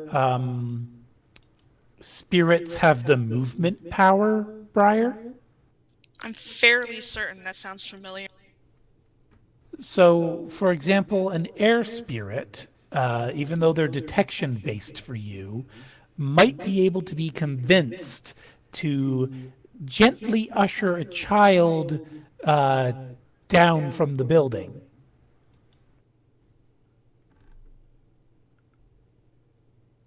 And at the halfway, they're like, fuck it. Hollis and Ferric both have it. But Ferric is definitely not an air spirit, and Halls is a plant spirit. So I don't think either of them would be comfortable with flying children around, would they? No, but so with Hollis, so I'm kind of thinking about, it might be hard. I was kind of thinking about making plants, like growing plants, vines, down, yeah, but I guess 30 floors is a lot to grow vines down. 70. To the top of the building. Like from minimum 60, more likely 75. So I was thinking from the top of the building. So a whole 100? Or That's not subtle. no, you're saying from the roof. Well, the roof is also monitored. So if plants start growing out of the roof of the building, someone's going to be up there to notice. Not if they're asleep. There's a whole town around the place. It's difficult to put drones to sleep. Ah, okay. I don't know. Spirit things. Your idea is very good, just not for a building of this scale. For if you were doing a 10-story building, fantastic idea. But 100 stories, it's not with your current power level. 2-story, 3-story, even better. 100 stories in the middle of London. Probably not. And the ecology of a AAA corporation? Yeah. But yeah, so Spirit of Air, they get movement. So do you have a Spirit of Air currently? No. Just water, earth, and plant. Okay, so you may want to consider getting a Spirit of Air bound, and that way you could convince it to gently usher the child down from whatever high height there is. And depending, I can't find any more spirits. well, if you buy materials, if someone buys materials for you, you could. No, my charisma isn't high enough. Oh, right, you're at your cap for that. And you don't want to release any of the ones you currently have. So, No. Bones, what kind of spirits do you have? I believe, if I'm reading this correctly, Nostradamus is an air spirit? Well, at least Charlock was? I think one of these two was an air spirit. Charlock and Nostradamus are both earth. They're both health spirits. Can I bind a spirit then? Spirit of air for you would be illusion.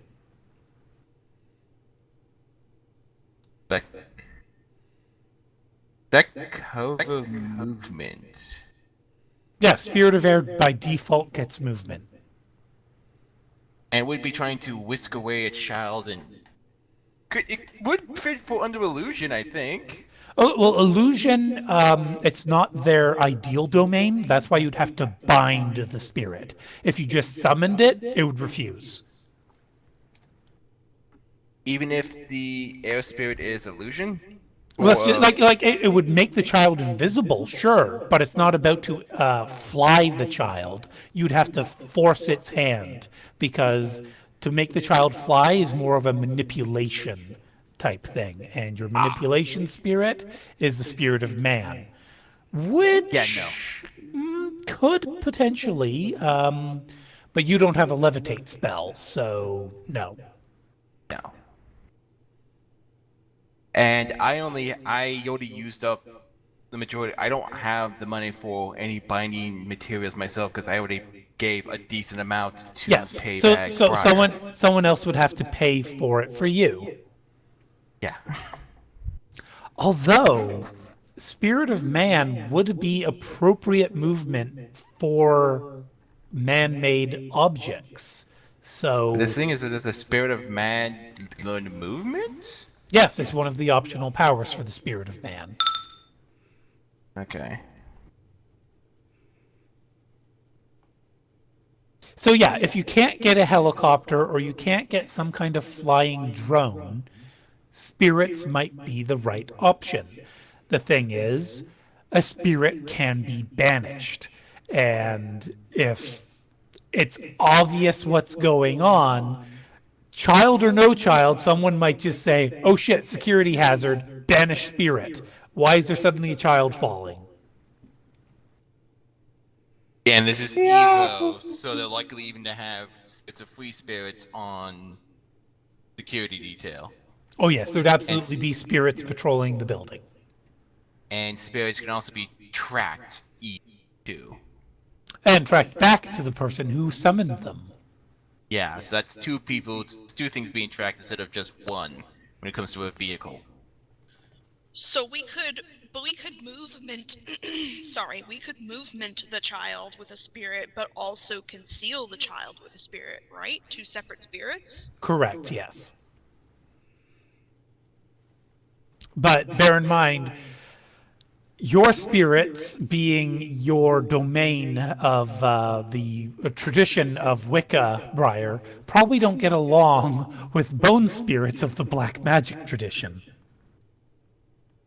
Briar doesn't blame them. No, but it might make making them cooperate with each other a little more challenging. Okay, You need to do so something about your Why? You need to do something about your spirits and the sticks they have shoved up there. They're plant spirits. Of course they have sticks in their butts. literally, I have Their butts kind are of- sticks.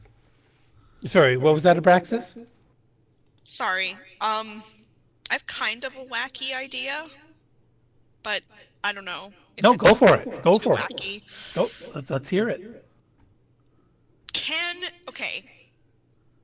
Does anyone have fire causing abilities? I have No, a but I fighter. can easily get a fire spirit, and I believe a fire spirit is my combat spirit. That is correct, it is. Okay. I already have my huge ass water spirit. How do you put out a fire with water? So, what if we set the giant building on fire? Use Something made out of glass, concrete, and steel. metal. It's doable. Let her finish.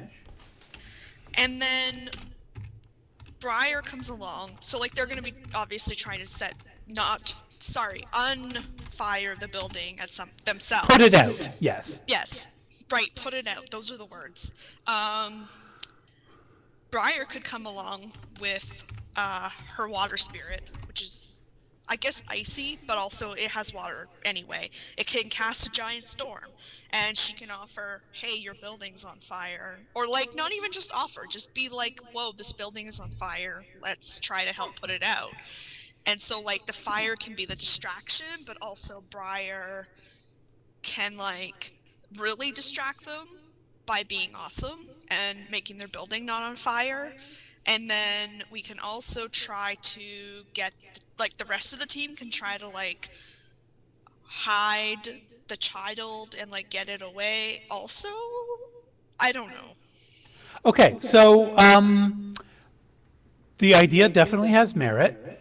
There is, of course, the issue that if you're putting yourself in the open and on the line like that, you're basically saying, hey, Evo, here I am. You now know who I am, and you will put me in association with this event, whether it's for good or ill. You will forever remember me now. AAA corporations have long memories. So even if you think that, they'll appreciate me putting out the fire, they might not. They might see that as interference, or they might just feel it's really suspicious. All the same, it would definitely distract them because that's one more thing they have to contend with. A fire spirit capable of burning the building is totally doable. And Bones, you could summon that spirit and you could intentionally summon a pyromaniac spirit. Its first thing it will do, though, is try to punish you for summoning it. So what you want to try and do, Bones, is intentionally summon a fire spirit that's too powerful for you to control, and basically just set it loose on the building at the exact moment that you have somebody else whisk you away at high speed so that the fire spirit can't chase you. But considering spirits can move at such exceptionally high speeds is unlikely. So it's a potential option. It's a Another potential issue option, but is that Bones does not have masking, so they would be able to track the origin of the spirit. yes, That's like who called it into this realm. yes, you would need someone to scrub, namely yourself, or someone who recognizes your aura. But the third option there is to, excuse me, let me just do something here.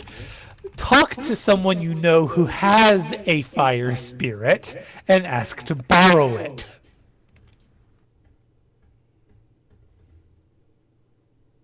Has Bones and Pirate been on any jobs? Because I know Bones and Okami have, but Okami doesn't have any fire spirits. Mike is the only one in this group, I think, who is aware of Gabriel Montenson and the fire spirit.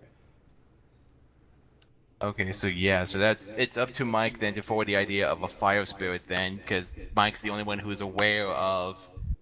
Oh, Mike and Smoke, I think, are the only ones aware that Nope. Pirate has a. Pirate? Why pirate? Pirate has fire spirits. Well, yeah, but none of hers are powerful enough to burn an arcology building. Yeah, that's true. An orchid, if you're willing, remember that this is highly this is suicide bomber style, stupid, dangerous. I'm still And, wondering yeah. why are we planning to burn the house down? Because an actual fire will cause them to bring the children for evacuation, guaranteed.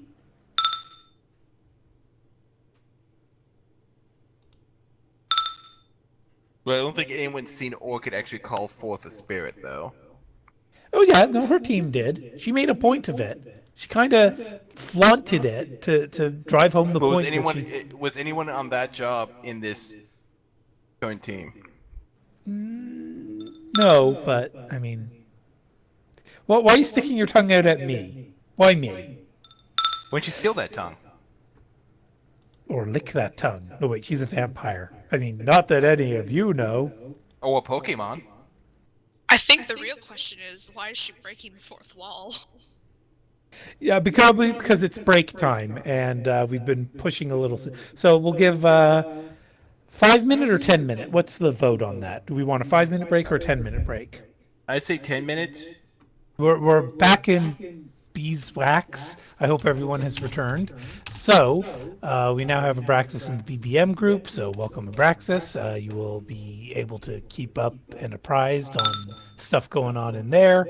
And it just sort of dawned on me, now that we have everyone on BBM, even while I'm overseas. Oh no, but shit. Maps and everything. Well, no, I was going to say, we could do some role play and information sharing, but I can't guarantee that I'll get Wi-Fi at every location I go to. And then, even if I do, I'm on vacation. My wife's with me. I mean, it's kind of like she'll be like, "Why are you using your cell phone? Let's go explore this island that has a secret volcano layer built by a secret villain, super villain." We are actually going to one, by the way. We're going to a volcanic island that has underground chambers that were carved out of volcanic bubbles. Yeah, the Canary Islands are all volcanic mostly. And yeah, I fully agree with the wife here. I mean, it doesn't stop us from planning. True. Yes, you could all get together on BBM on Monday, or hell, just get together on MapTool or TeamSpeak on Monday, and then send me the message in BBM saying what you discussed. But I was just going to say, Abraxas in BBM, there are several different chat rooms in the group that have different categories. So general discussion is just whatever the fuck you want to do. Shadowrun out of character is for Shadowrun out of character. Shadowrun briefings and Shadowrun mission are the two channels that I'm very strict about, because those are the ones that I use for information that I don't want getting lost. So those are only posting them if specifically requested to post something, like voting for a mission or sharing specific information about the in-character mission objectives, something of that nature. But that can all wait for later. For now, you apparently did some discussions of how you want to kidnap a child. We decided to merge a few of the plans together into the new Plan A.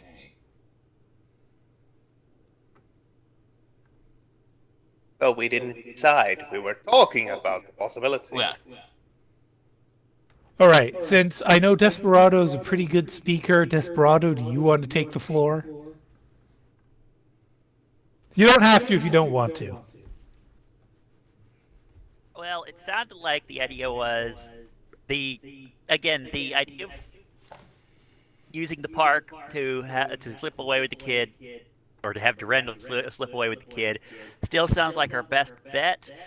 But if we can come up with some way to distract the employees at the same time, with any luck, this means that they will not notice the kid is gone immediately, which will give Durandal the time to get down towards the bottom floor, possibly with the help of some of the other team members. There was talk about possibly utilizing the, you mentioned the laundry facility, they have free roam, at least what I understand, in 25 floors or something. Well, 20 floor, basically every 20 floors is a different laundry facility. Yeah. So using that as a cover to basically get at least a little further, but we didn't get really much further than that in the, spitballing the idea.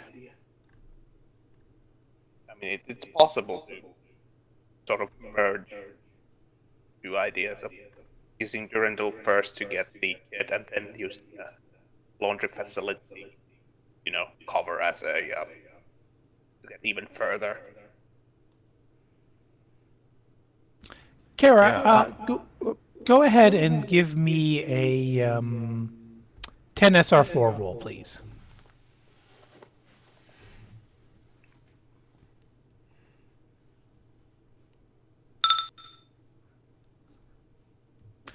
Ow!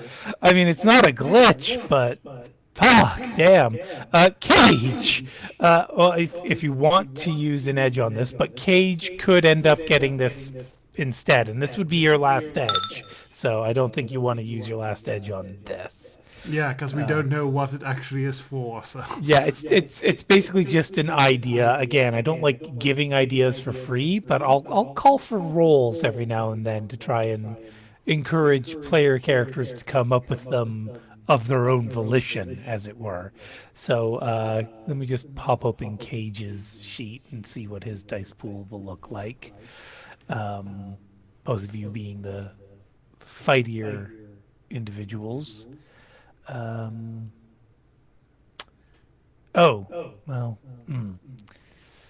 Military knowledge. You know what? Yeah, we'll go ahead with the military knowledge. Go ahead and roll 7 SR4, Cage. Okie doke.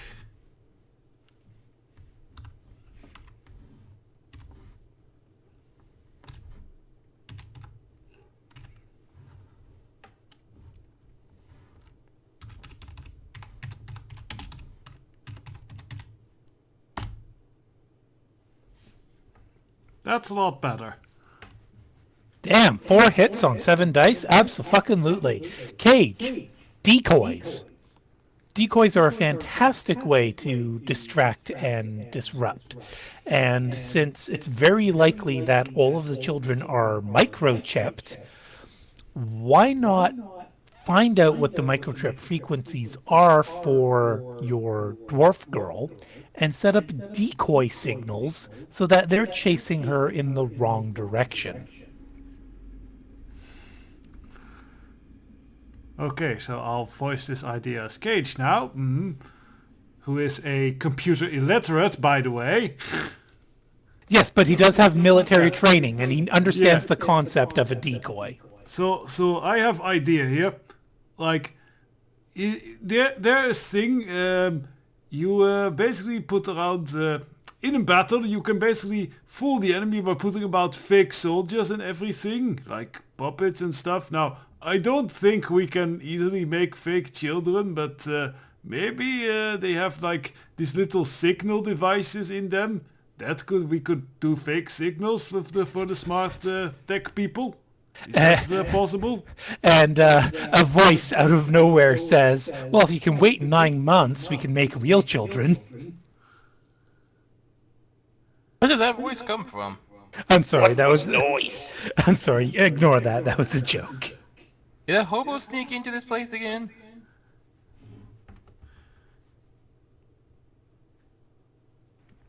So... Wait, I think that actually might have been like... what was her name? Dawn again, calling for Mike. But yeah, so the decoy plan. Do the rest of you have anything to add to that, to integrate?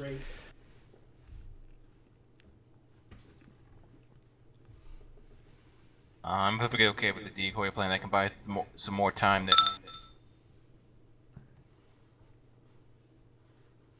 Yeah, the decoy sounds actually a really good idea.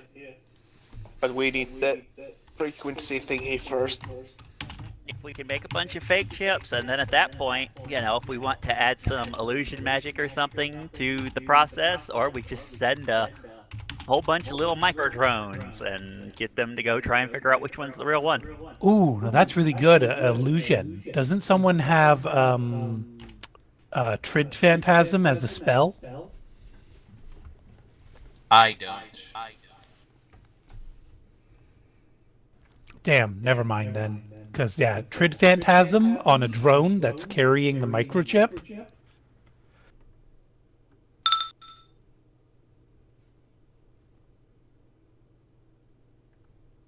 Does it? Well, what about our other mage? What about Briar? What kind of spells has she got in the illusion discipline? None. I don't really do illusions. All right. Yeah, all I got is improved invisibility. I mean, I could ask Hamlin if he knows the spell, but he might be a little reluctant to come on this particular adventure. But then again, he might be willing to somebody that spell.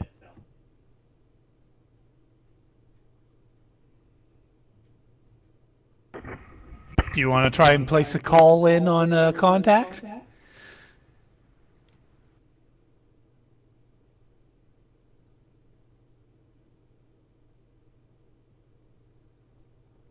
User in your channel timed out.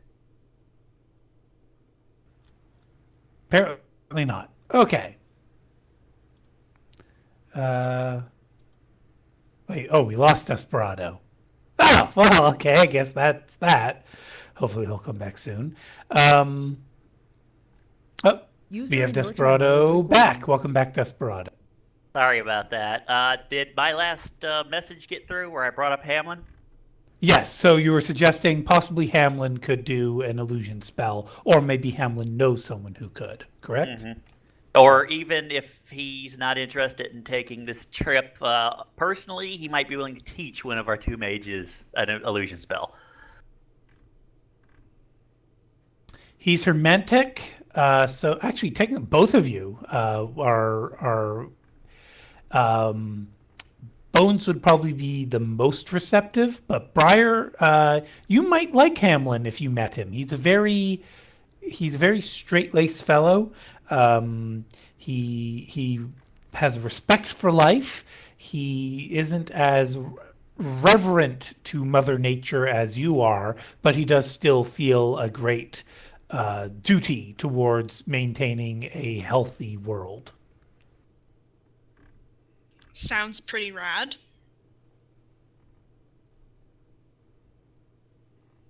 So, Mike, are you going to make the call and try to make some introductions? Sure, I'd be willing to do that. I mean, this is more a case of, are my mages interested? No, I'm always willing to learn a new spell.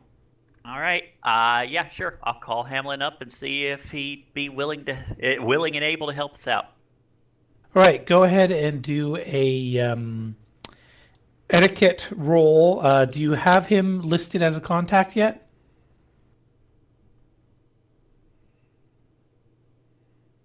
Not on this character sheet, but Okay. I'd say a connection rate, a loyalty rating of 3 is appropriate. So go ahead and do an etiquette with the 3. You do not get your empathy software. okay.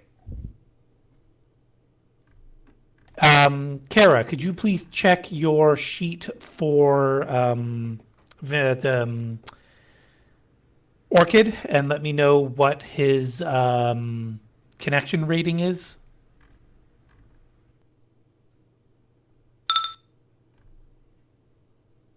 Wow, 2 hits on 17 dice. That is impressive.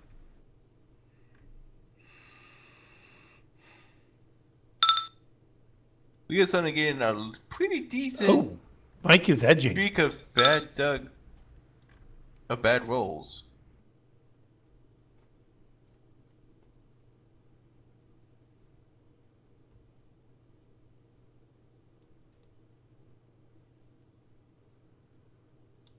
According to And my he- records, that brings you down to your last edge.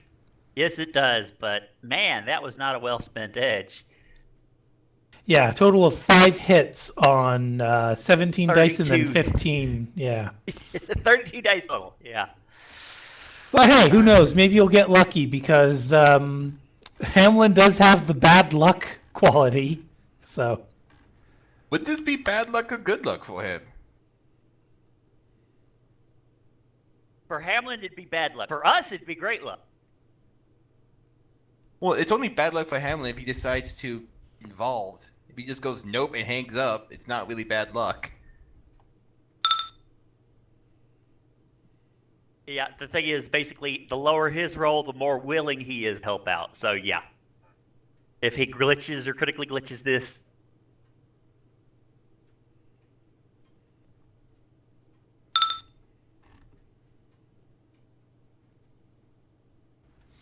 okay. So, he basically as the phone call connects, you basically see him because it goes straight to video, basically tripping over his own desk to activate his comm link. He's kind of sprawled out on his desk, grabbing something that he accidentally knocked over with one hand while holding his comm link in the other hand, awkwardly pointing the camera towards his face. And he'll like pick the thing up and he'll look and say, "Hello, Mike. I almost didn't pick up, but when I saw it was you, I just knew I had to. I hope you're doing well. What can I do for you?" I'm doing well enough. As for what you can do for me, working on another job well, we need to do some koi work, and I was wondering if you happen to know any illusion spells, something like Trid Phantasm or the like, that could Say make a drone look like a person. And he's got this kind of expression on his face of a very perplexed, kind of confused look, but he thinks, and then you hear him sort of call awkwardly over his shoulder, saying, "Orchid, do you happen to know a phantasm spell of the Trid variety?" Kara, I don't think we ever fully established which spells Orchid knew or didn't know yet. So if you have something you want to call, let me know if Trid Phantasm is something she'd want to add to her repertoire.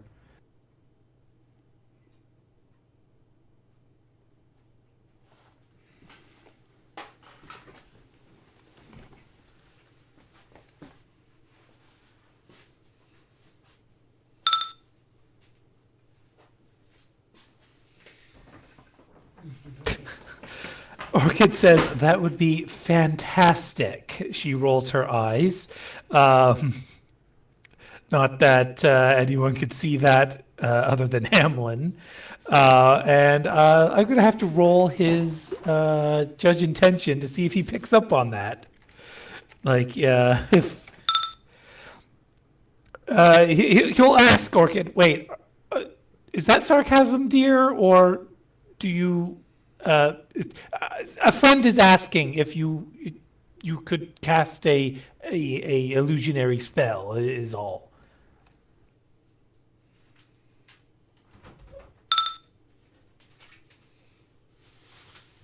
So Orchid says, it is sarcasm, yes, and I could, yes. Hamlin thinks for a moment, how much? Assuming Orchid is, making a negotiation attempt.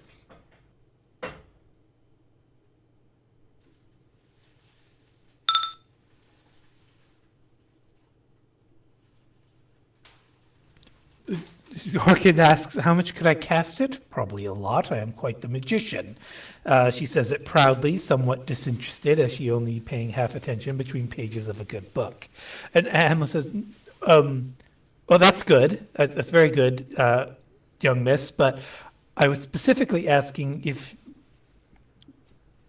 would you just be contributing of your own good nature?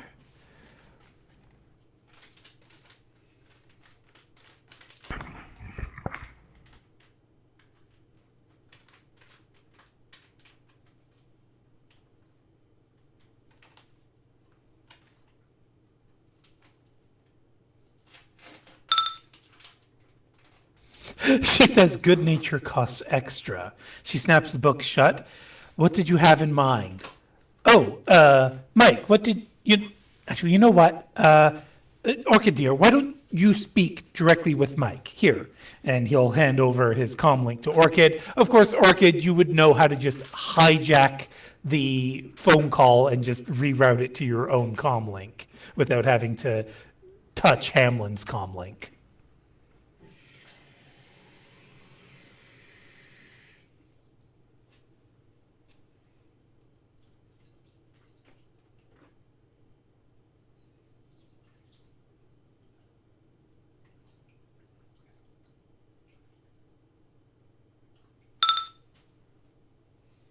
Orchid says, hello, Mike.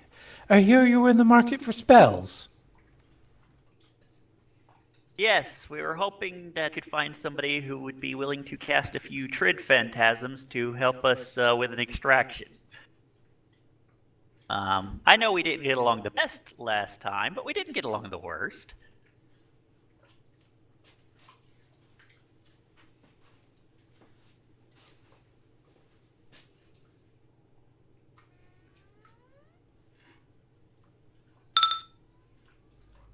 She says, no, we didn't, which is definitely not, as you say, the worst.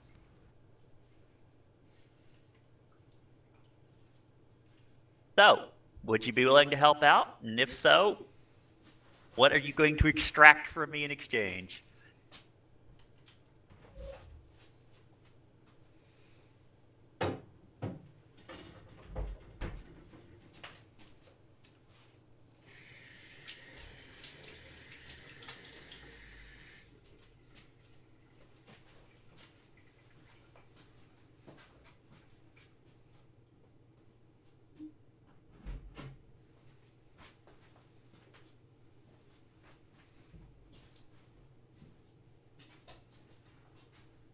Also, Mike, is this just through your direct neural interface, or are you doing this like as a conference call so that Briar can look over your shoulder? I mean, unless asked, I would probably just do it through direct neural interface. I mean, of Okay. course, part of it is I didn't expect to be speaking directly with Orchid either. I thought I was going to talk to Hamlet. Right. So Orchid says, yes, I could help. However, Nuyen wouldn't be bad. It's the usual means by which pedestrians barter, is it not? Or have things changed since I had been reading the last chapter? Yes, actually, we're doing bottle caps now. It's all very, very post-apocalyptic. I'm going to give you a bonus karma for the Fallout reference.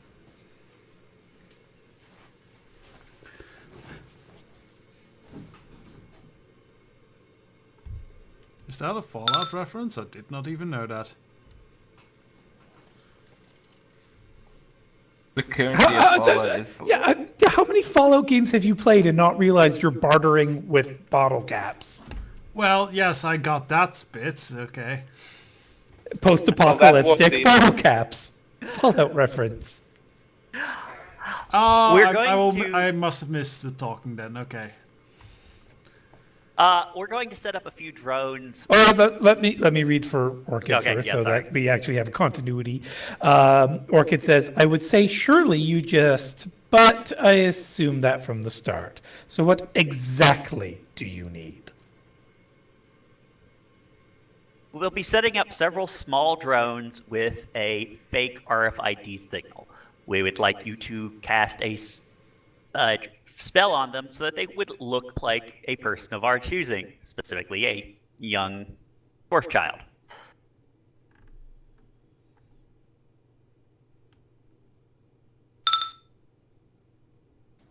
Orchid says, "Perhaps I shouldn't have asked. I didn't mean for you to drone on about the details and bore me. All right, and where would you need me to do this? And could you have the money ready when I get there? I don't want to trek all the way out there for an IOU." That would, of course, depend on how much you plan on bilking me for, but it's entirely possible that I would be able to put together a certain amount of new yen for you when you arrive. As for the specific location, it would be the Evo Arcology here in London. And it won't be immediately. We still have at least a few more days planning to and acquiring to get through with.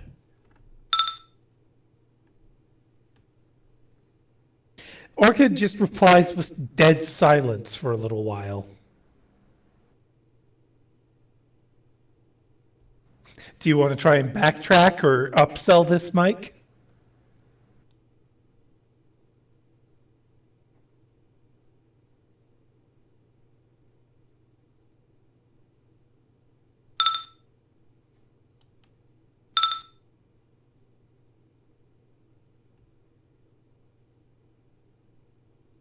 Orchid says, "I do actually have to meet you at an arcology, or did you have an actually reasonable place to meet? Or are you really paying that much?" What was the judge intentions to try and figure out? Basically, what exactly had her so stunned, but I think she just made it pretty clear. Hey, what's the matter with an arcology? It's not like, it's an open public place. Hold on, Mike. You got high enough on your judge intention to play to her ego. Oh, yeah. She's a professional Shadowrunner. Come on, milk it. Milk it for what it's worth. Got it. See, this is why I want to do these roles for this character. Okay, then.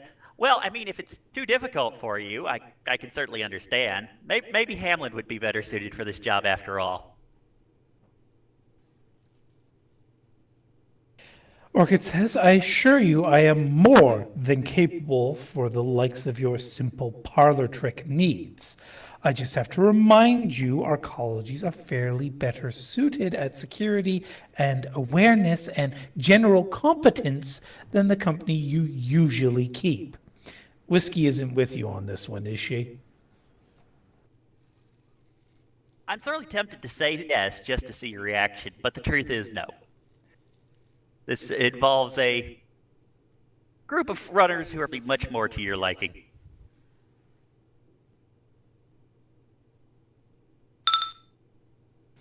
She says, "Good. I would have hung up if whiskey was there.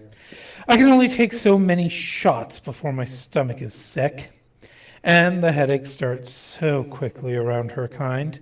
But seriously, why does it need to be in a place like that? You realize they have both electronic and magical sensors, right?" Yes. Again, the point here is not to distract these people indefinitely, just to give us the head start we need to get away.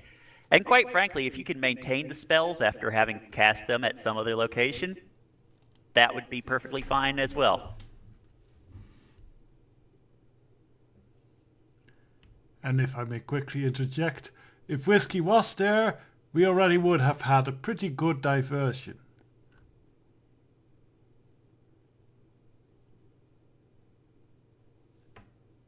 That would have been whiskey. Yes, indeed. Her being somewhere is enough diversion.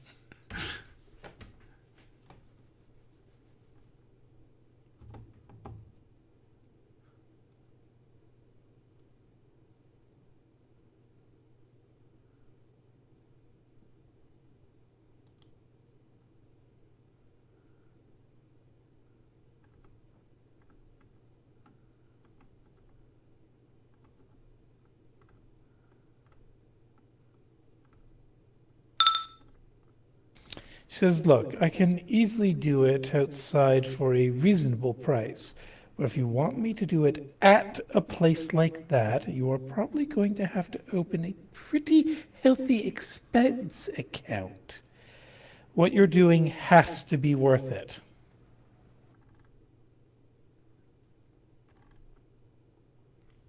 Then we'll meet at some third place and have you cast the spells there. That's Mike, you have a magical knowledge skill, yeah? yeah. Go ahead and roll that.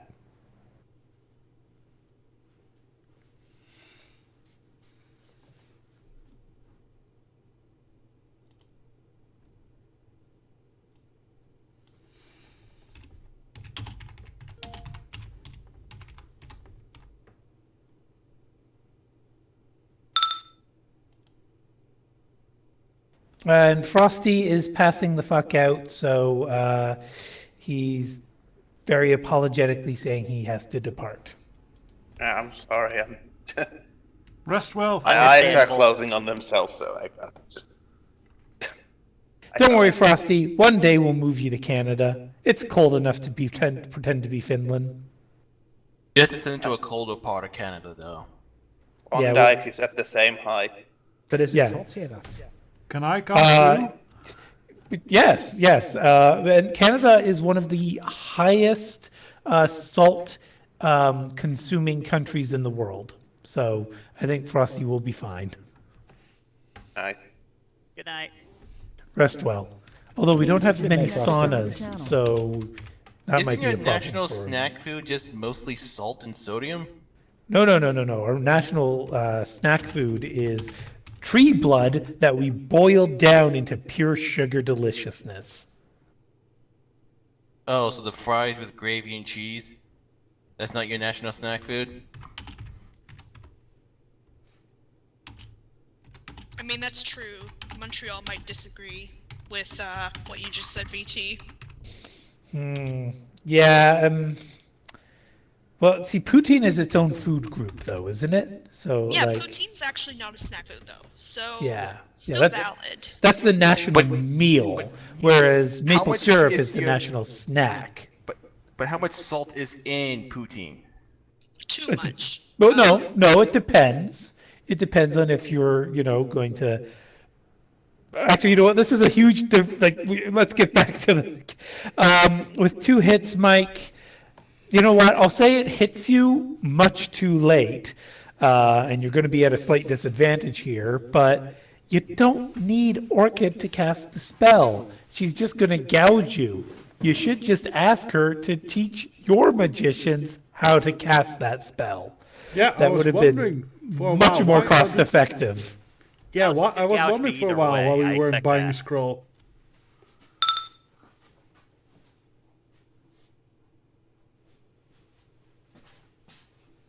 Yeah, so I will. But you know what?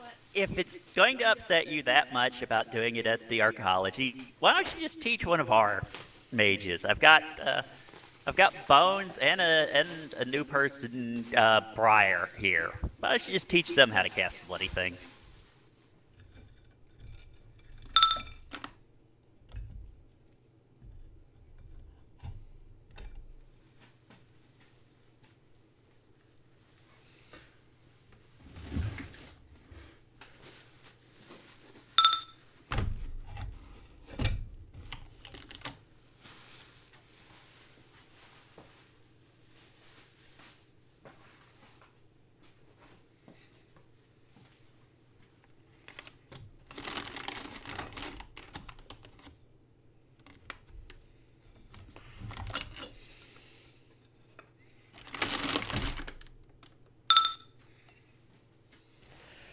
Orchid will say, that's much more acceptable. And if you don't make me go into the cold, I won't even upcharge you, okay?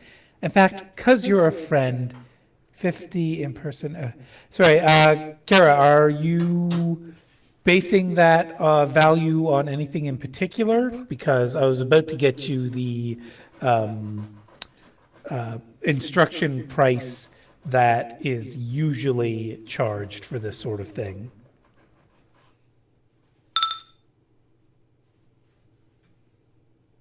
Okay, so illusion spells are usually 500 new yen per skill point in instruction. Now, granted, Orchid doesn't actually have any points in instruction, does she? She's still more of a student than a teacher. But that doesn't mean she can't charge as if she were a teacher. So 500 per skill point is the going rate. Given that her charisma is 7, and you can potentially boost that higher if you take the magical spell to boost your charisma. 6 is the lowest your dice pool would be, which would mean on average about a +1 to teach somebody your spell. So.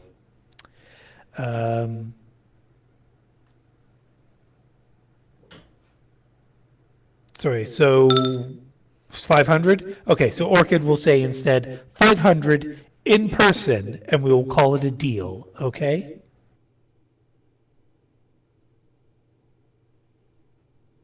Out of character, I'm sorely tempted to roll a negotiation test just because I know how badly Mike would likely beat her. But 500 yen isn't too much, so Mike will agree. Bear in mind, if you roll a negotiation on her and she fails her negotiation, she would also have to roll a composure for failure, and then might just pull the plug. Also a good reason then for me not try and gouge her like that. Yeah, Orchid's got ego. She seems to believe it's justified, but time will tell. But yeah, 500 new yen, that's no problem for me to get. And sure, I can even have send them over to Hamlin's office if you'd like.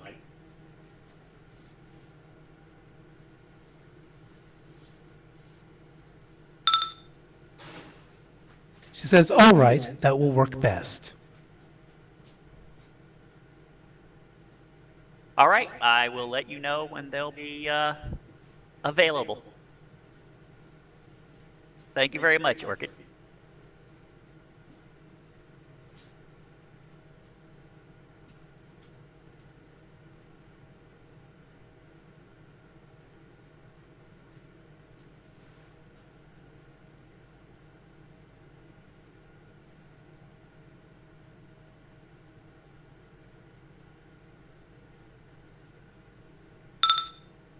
And she replies with, yeah, just try to keep whoever you are working with in line.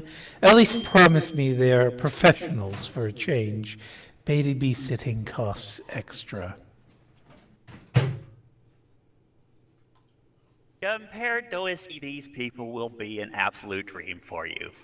Heck, one of them's ex-military. A rabid dog is sometimes better to deal with than a whiskey. I wasn't going to say that out loud, but that was implied.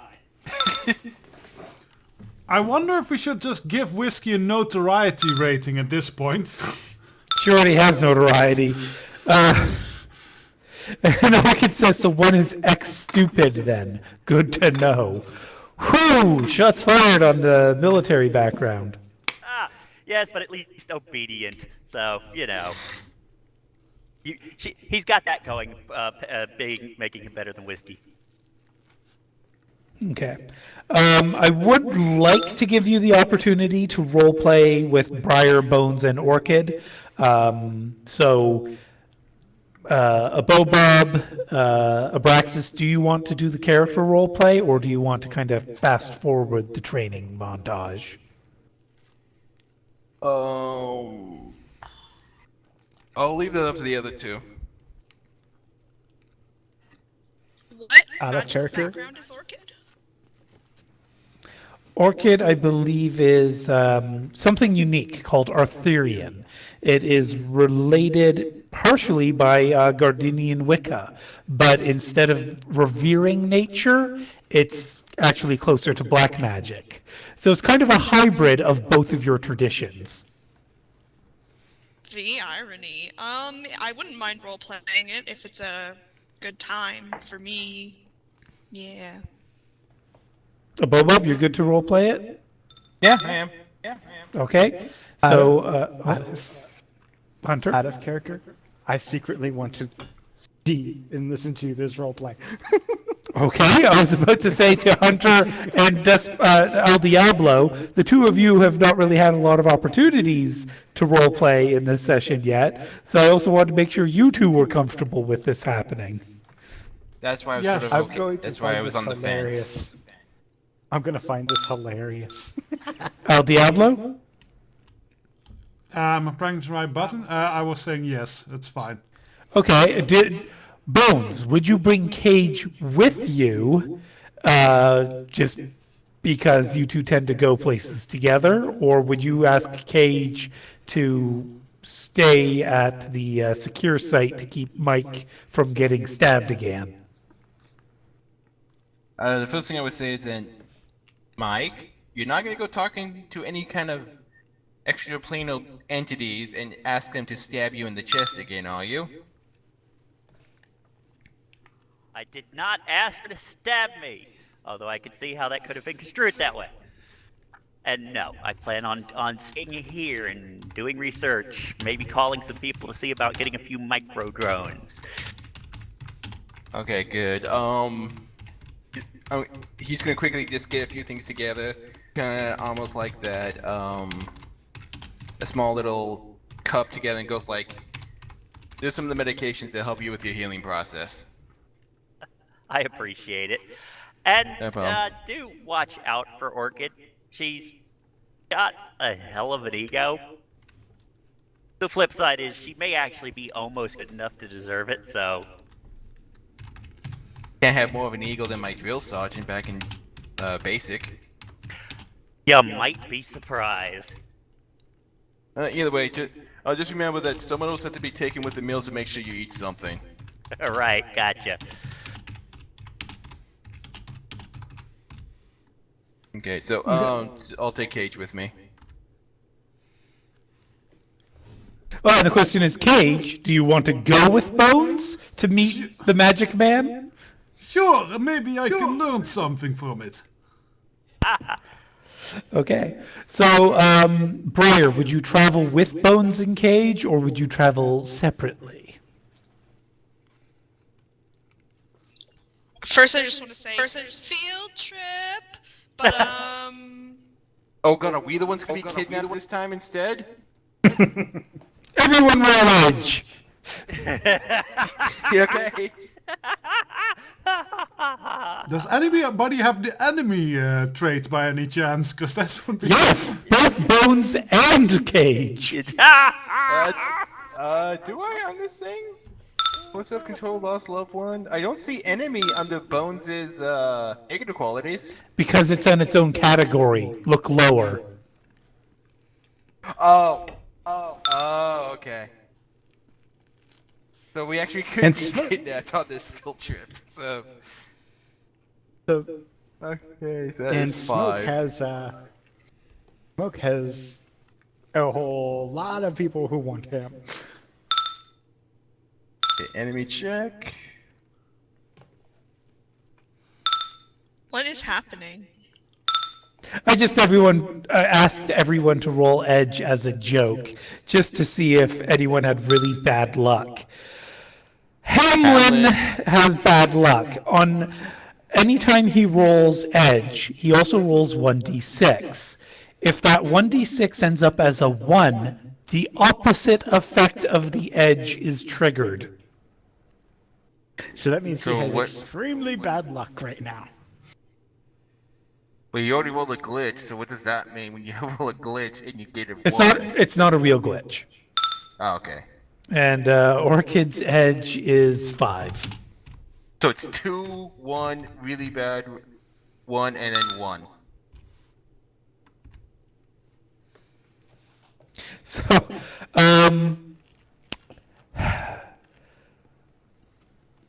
just, I think Hamlin is going to,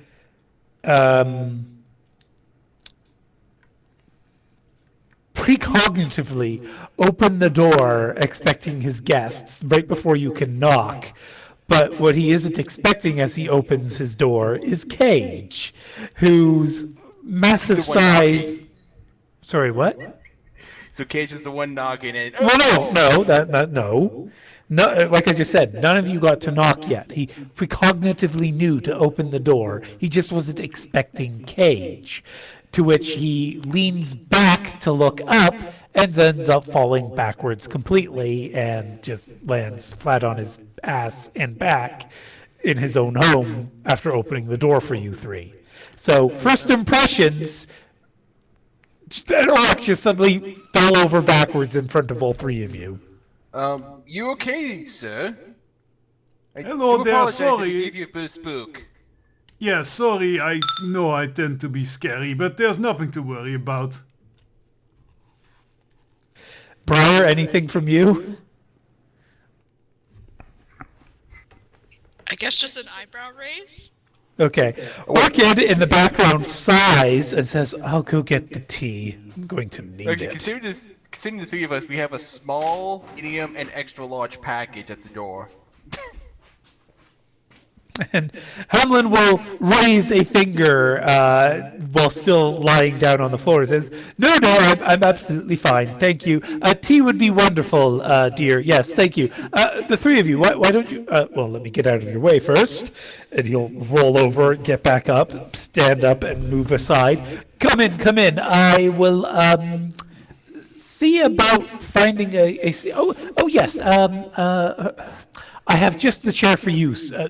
Sir, I don't want to assume. He points to Cage. Oh, it's alright. Or just, guy. Guy. Well, very pleasure to meet you, Guy. But let me get you my special plus-size seat. It's for a giantess friend of mine. Oh, well, it's Okay, very nice you have so many friends. Oh, and if you need any help at all, sir, be glad to help out. I mean, it would be really poor manners of us if we had our host injure himself with our arrival.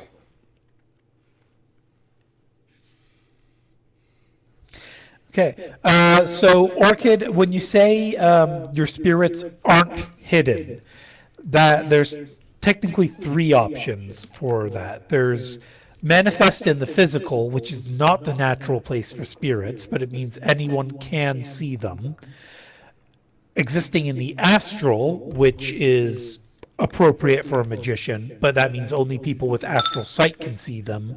Or what you most likely don't mean is they're in the meta planes, where they are not visible unless you go chasing after them. So, okay, so they're in the astral, they're not physically manifest. Okay, so unless Briar or Bones switches to astral vision, they won't see them.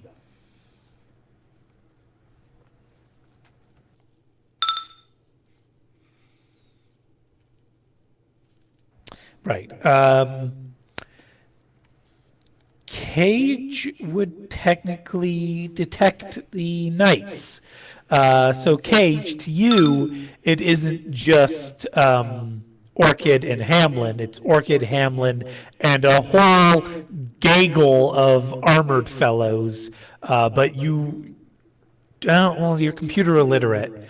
But you don't have, there's a different negative quality. So you do recognize them as not real, but they are still different than usual. Like it's a small army of not real people. So I don't know if you'd remark on that or not. How do I detect them actually? I don't see anything which gives me astral sight. Not astral. The ones you detect are the ones as a technomancer you can detect. Okay, yeah, okay. So she has both magical soldiers and digital soldiers at her disposal. Yeah. These are just normal programs, though. They aren't sprites. Yeah, they're agents, so they don't have resonance, but still, this is the sort of thing you would sense. Like, she's making a point of showing them off, basically. You have lots of friends. That's very nice there. What is your name, young girl?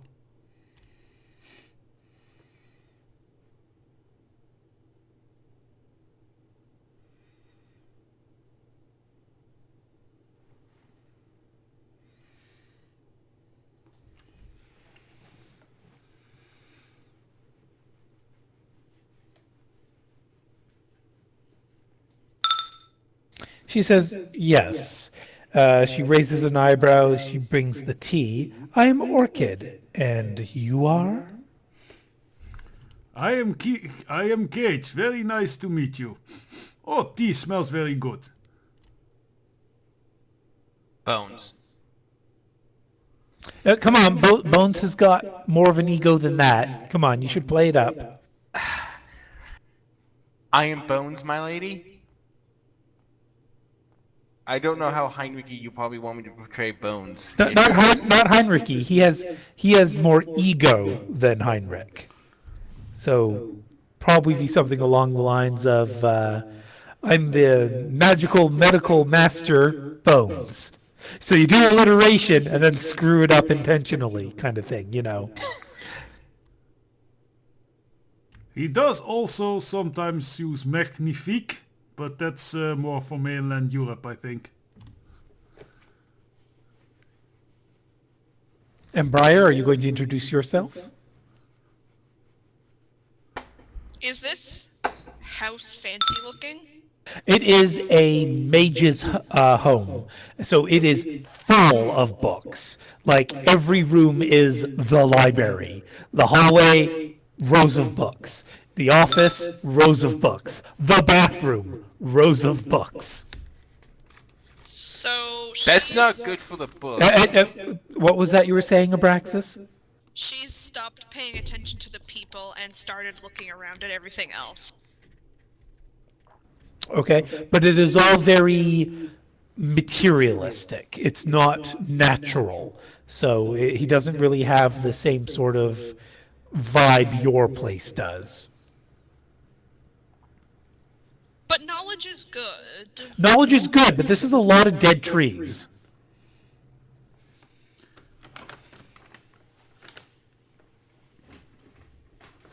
I mean, that's true, but I still think she'd be interested in the books. Okay. Orchid will say, yes, it's proper twinnings, not the cheap stuff you will find at the local shops. I only drink the finest processed bulk on the market. Hamlin will chime in, yes, she's quite good at picking excellent teas.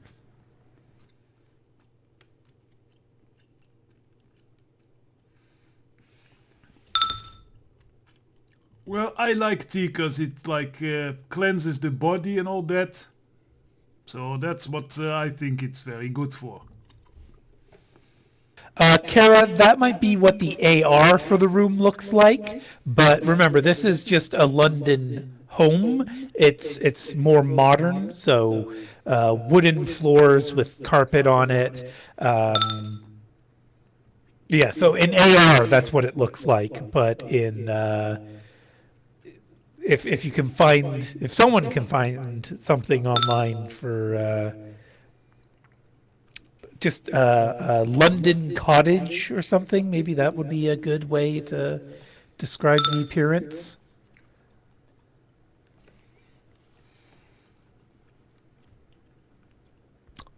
Much closer. Still, it would be a little more modern than even that.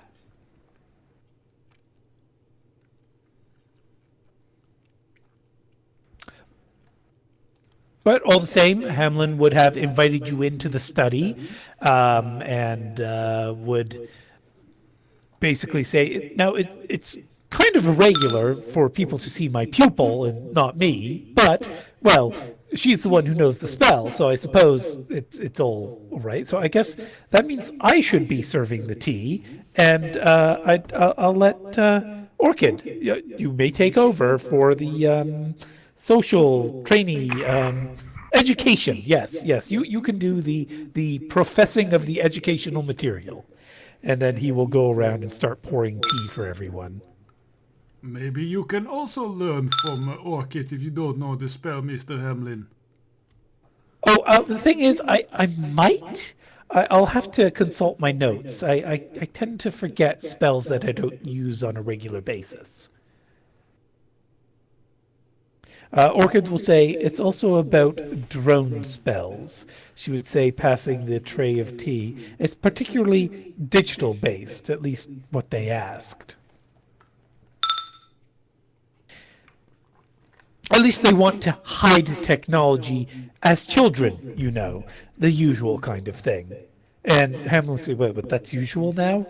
Turning drones into fake children? Yeah, well, I suppose I'm a little out of touch.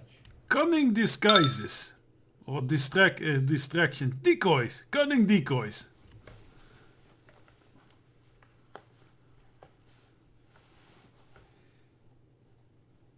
So And Abraxas, that's an excellent picture for what the library would look like specifically, which you can probably see just from the room that you're in. Like the door next to you leads to a room that looks like that.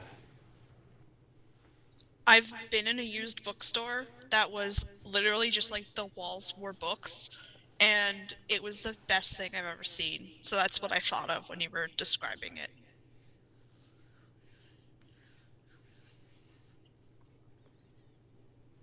So does Briar need to roll composure to actually pay attention to people, or has she got over her infatuation already?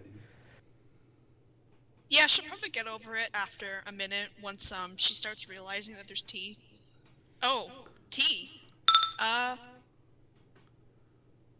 she'll like go over to the table, I guess. I'm assuming there's a table. Yes, no, it would all be set up. Hamlin would have got a very large, sturdy chair for Cage, and then also two very nice felt, upholstered felt wooden chairs. All in all, this is a very nice home, although it's small. It's kind of cozy. And with Cage in the room, it's especially cramped. So go ahead. she'll wander over to the table at the tea and eye the tea, and then hold out her hand to whoever looks interested, Hamlin and or Orchid. Hi, I'm Briar. Hello, Briar. Very nice to meet you. And instead of shaking her hand, he hands her the tea that he just readied for her. She takes it with a smile and starts to sip.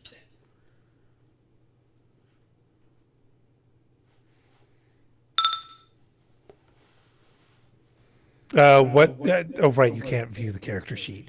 Um, uh, active or passive? Oh, wait. Perception or sensing, Kara?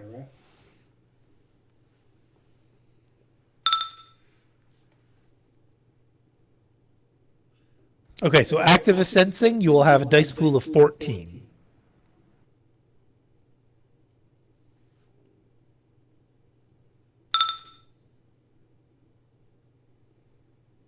All right, so you will be able to tell the following information. Looking at Cage, he is exceptionally healthy. No implants, no bioware, no cyberware, no no nanoware. His essence is full. His no magic. And he is not suffering from any kind of illness. And Al Diablo, what would you say Cage's emotional state is right now? He is a little bit excited and very curious about what's about to happen. Okay. Bones is magical. He has a magic rating equal to your own, I believe. 7. So Maxed out. he's actually slightly above you. Oh, no, wait, no.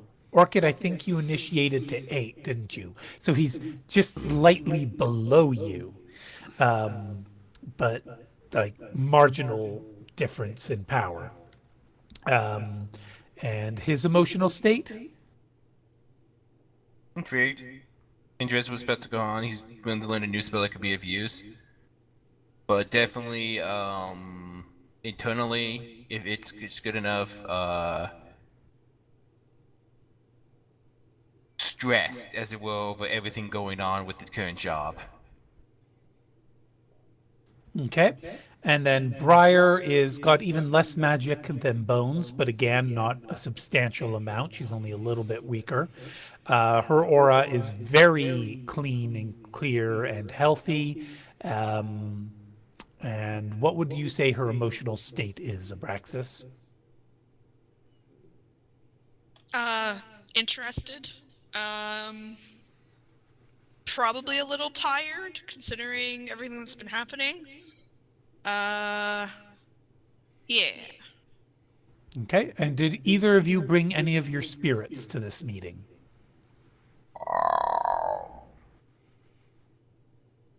Probably would have left one back at the base just in case, and then taking one with me. It probably would have been Chalk I left behind and brought Nostradamus with me.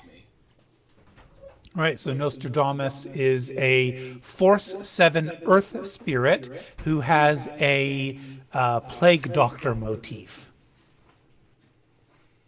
But seems to be constructed out of like dust clouds and stuff like that.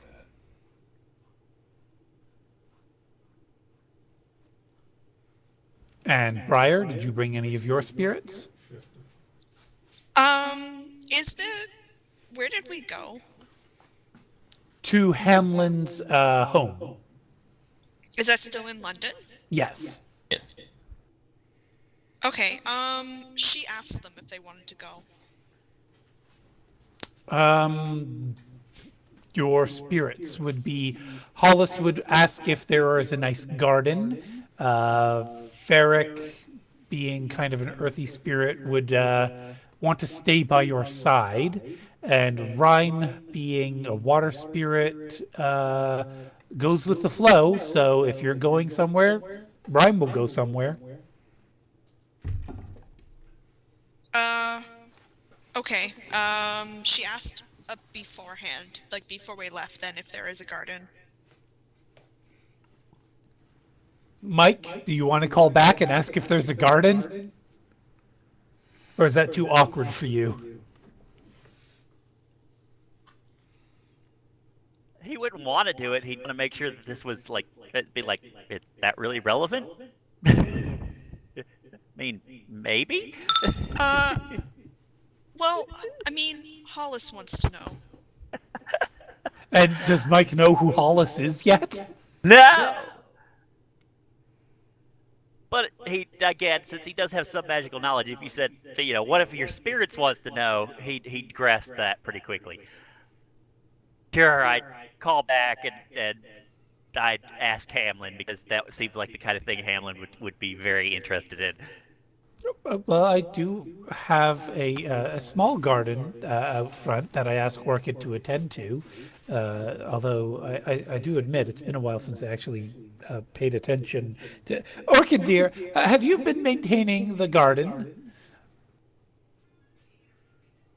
Go outside, it's like freaky Jurassic Park out there with the vegetation. She says, "Of course. What do you take me for?" Yes, we do. We do have a lovely garden. I appreciate it. Apparently, one of Miss Breyer's spirits was curious if this place had a nice garden. Thank you very much, and I will pass that info on to Breyer. And I'll Oh. correspondingly pass that info on to Hollis. And Hollis will come to be judgmental of the garden. Perfect. I love it. So then I guess I'm bringing all three of them. Sounds like. Sweet. Thing is, Hollis will stay outside to inspect the garden. Ferric will probably stay outside too with Hollis, and because Rhyme goes with the flow, will stay with the other two spirits unless, Breyer, you feel as though you're lonely without Rhyme. No, I'm okay with them playing outside. Okay, so Orchid will not see Breyer's spirits because they're all outside. But you will see the connection tethers for 3 spirits on Breyer.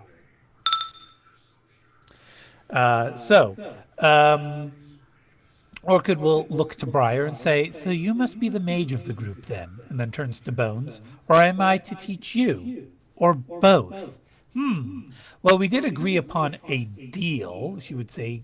Mike's not there, Orchid, so...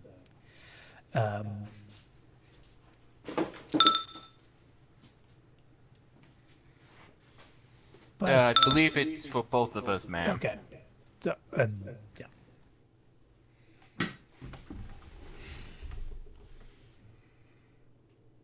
Yes, I cannot do. I don't think I will learn magic very quickly, though. If you know spell to shoot laser beam out of your central eye, that I might be able to do. I saw that in very, very old news thing once. The weird thing is there is a spell for that because there is a elemental attack that's based off of the element of light that comes out as a laser. I'm just... You're referring to Heroes of Might and Magic 5, aren't you? Yes. Fucking Cyclops. Bloody eye Cyclops. And just to clarify, I thought he Mike was would referring have to given X-Men. them... I thought Diablo was referring to X-Men. That also works. I didn't think about that. Yeah, a little bit The of both, character I is think. Cyclops. Sorry, but Desperado, you were saying? I would have sent them each with a 500 New Yen cred stick. I'm immediately thinking of Tien Shinhan from Dragon Ball because one of his attacks is a laser beam from his third Yeah, eye. but he's a Triclops. But so you're actually paying 1,000 then, Mike. Oh no, I sent them each with a 500 New Yen cred stick. I didn't tell them whether they had to both give it to her. Yes, but so you're still putting aside that much new yen. Yes, I figured she might pull a temper tantrum if she had to teach 2 people for 500, so I made sure to send 1,000. Okay. So Orchid will say, "All right then. I trust Mike did give you the new yen as well. Yes? Wait. I?" She would say, looking at Cage in confusion. What, like one of those old Cyclopses from Tridio games? Are you wearing your battle armor, Cage? I sure hope think not. so. No. Okay. So it should be pretty easy that he's a Cyclops then. Yes, no, but I mean the fact, like, it's the fact that he wants to shoot lasers from his eye that is like surprising to her. And Cage just grins and nods vigorously. Yeah. Bones would pick out. I believe Mike made the arrangements of 500 for each teaching. Well, here is the 500 for mine. As I just put it on the coffee table politely, it slide it over to her.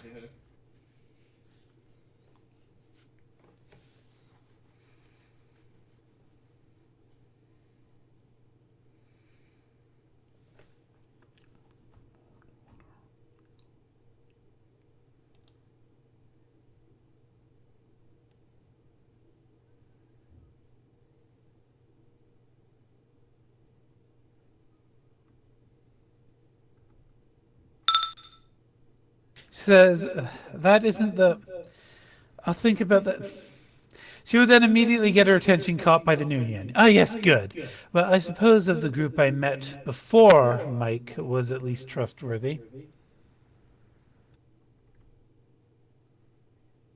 And Braxis, will Briar also put forward her cred stick?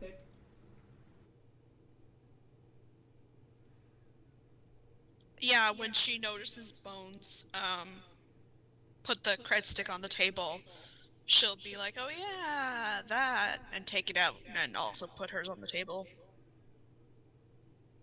And quick question, Kara. Would Orchid keep these in cred stick form, or would she download the new yen to her bank account?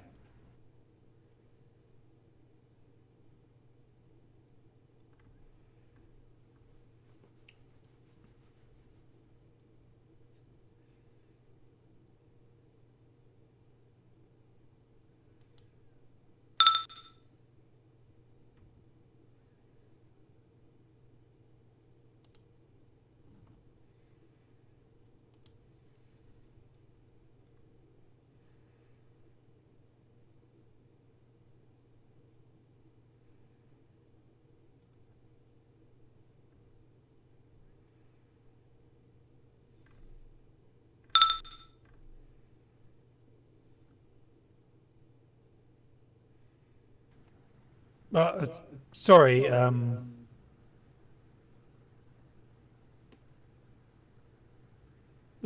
might be missing something, but I read what Orchid had said, and then Briar gave the other cred stick, right? So I think that's on Orchid at that point, no?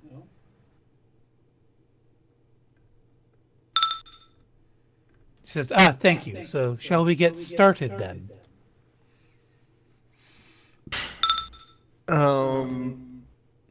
I didn't assume you came here for the tea. No, but the tea is pleasant, oh mistress of magic.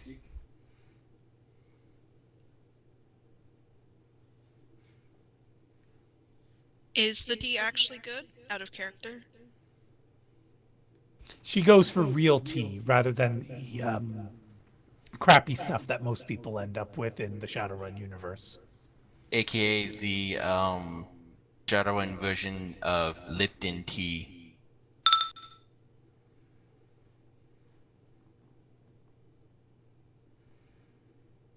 So it's still bagged tea, though?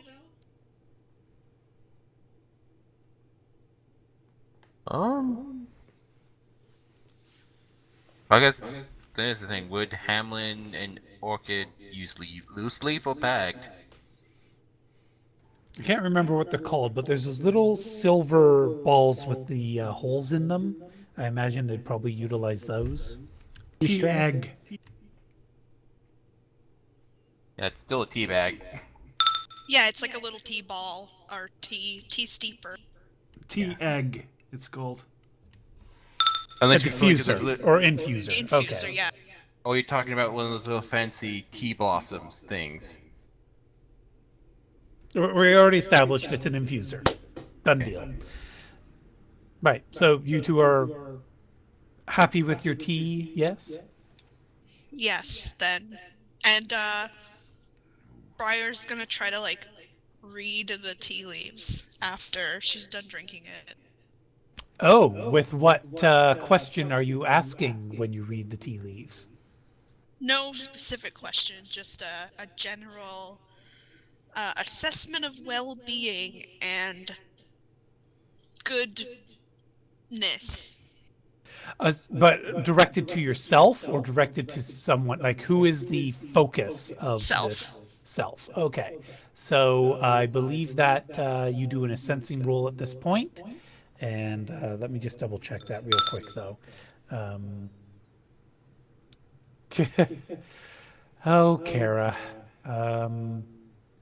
Initiation, adept centering, here we go. Attunement, cleansing, geomancy, divination. So you will roll a, oh, it's Arcana. So roll your Arcana.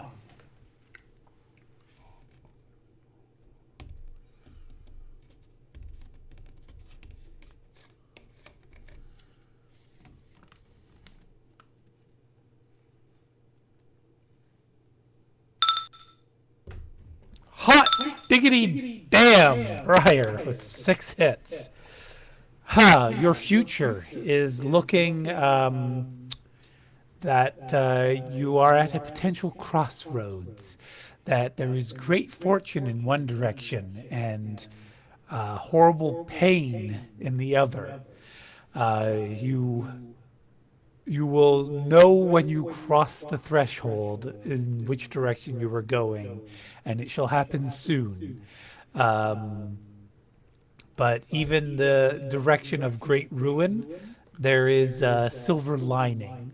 And on the path of great fortune, there is always a little bit of darkness and trepidation. But all in all, your life is going to be turning around compared to what it had been for a long time, regardless of which direction you go, and there won't be any going back.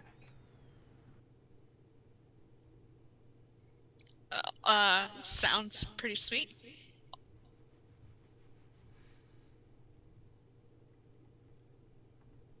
And with that good fortune telling, she will get up from her chair with much vigor and declare, "Yes, let's begin."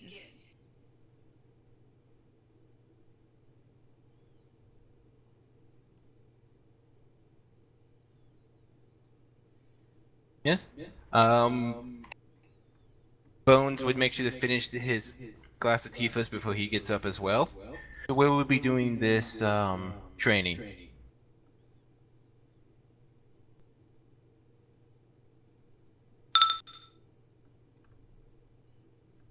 Says, all right, good. And I trust you are all familiar with the Lady of the Lake, correct?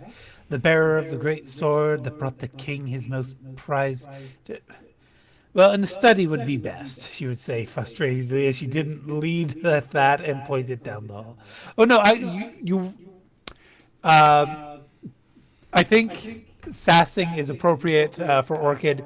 You are basically in the study anyway. Like the Hamlin's home, any room could be the study, just with the way that he has every room with library books. And the place that he would most likely serve tea would be one of the places where a desk or coffee table is set up. So, so here, and she'll say, "Now, may I continue?" Will that lady be comfortable here then, since there is no lake here?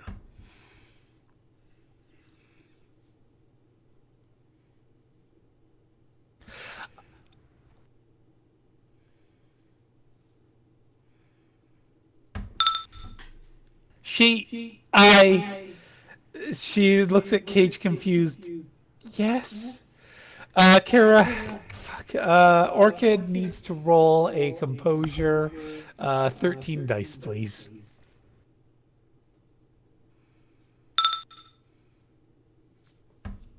The good news is that Orchid does not develop a racial bigotry towards large-sized people.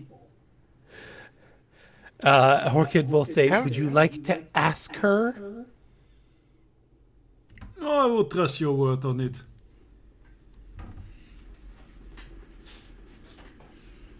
I apologize for Cage. He is not as familiar with the arcane arts as the three of us. So this would be a lot of new things for him to be around. The two of us?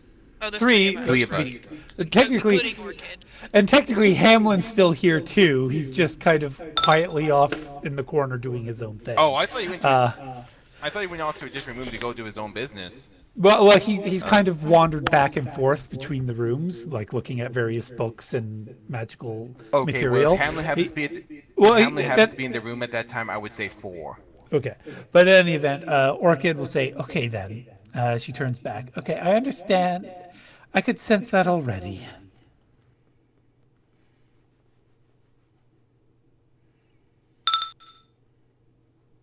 She then turns to Cage. I mean, that like magic, I could sense you aren't magical.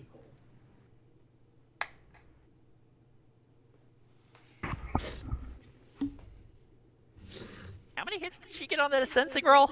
4. If she got one more, she would have started to detect that he's something else. But she Yep. was one shy. One shy. Cage just smiles and nods. Kara, do you think Orchid would call Hamlin to come keep the big man entertained while she tries to teach the two actual people capable of learning how to do the magical spell?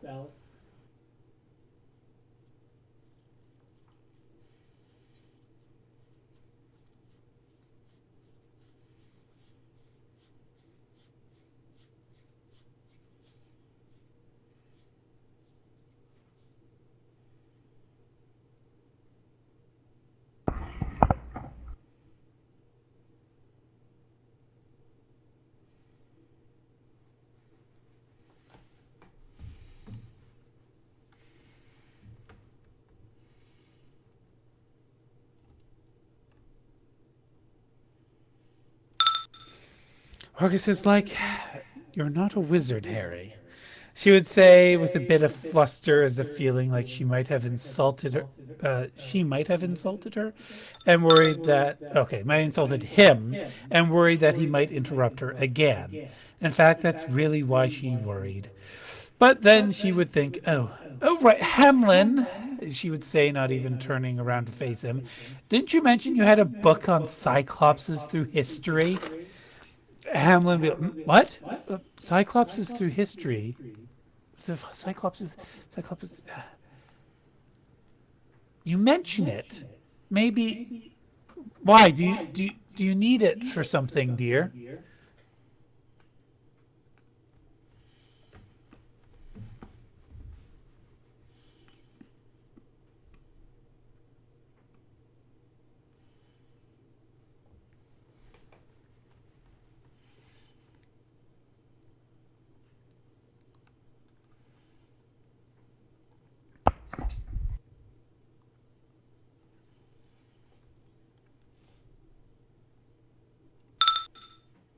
She says, "No, I think you could help our guest over here. You always were good with those sorts of arcane and mysterious tomes lost to history." Hamlin's like, "Oh, yes. Mr. Guy Cage, was it? Or was it Cage Guy?" It's fine. Cage short will do. Right then, Mr. Cage. Why don't you come with me, and I will try to track down a very interesting book that I think you will find most intriguing. Oh, well, yes, story time. I like it. Okay, you guys do your magic thing, and I'll be with Mr. Hamlin. It'll be fun. Just be careful, big guy. We not to insult pleasant home you have here, but we don't know where the books begin and the house end. So you might want to be sure you don't accidentally knock over some books that seem to be some kind of weight-supporting structure to the mainframe of this house. No need to worry. I have a very good friend who is a giantess, and while she's not exactly clumsy, she has on occasion accidentally bumped into a few things that it taught me very important lessons about making sure the home is structurally sound. Oh, and I'm not that clumsy, so it'll all be fine. And I'll leave a good impression on Mr. Hamlin, trust me. And what Cage is going to do is wink at Bones, but sorry. he only has one eye. Yeah, so So it's more pronounced blinking. Okay. Has Bones been with Cage long enough yeah. to tell the difference between a blink and a wink? Do a judge intention, but you only need one hit. Okay. 12.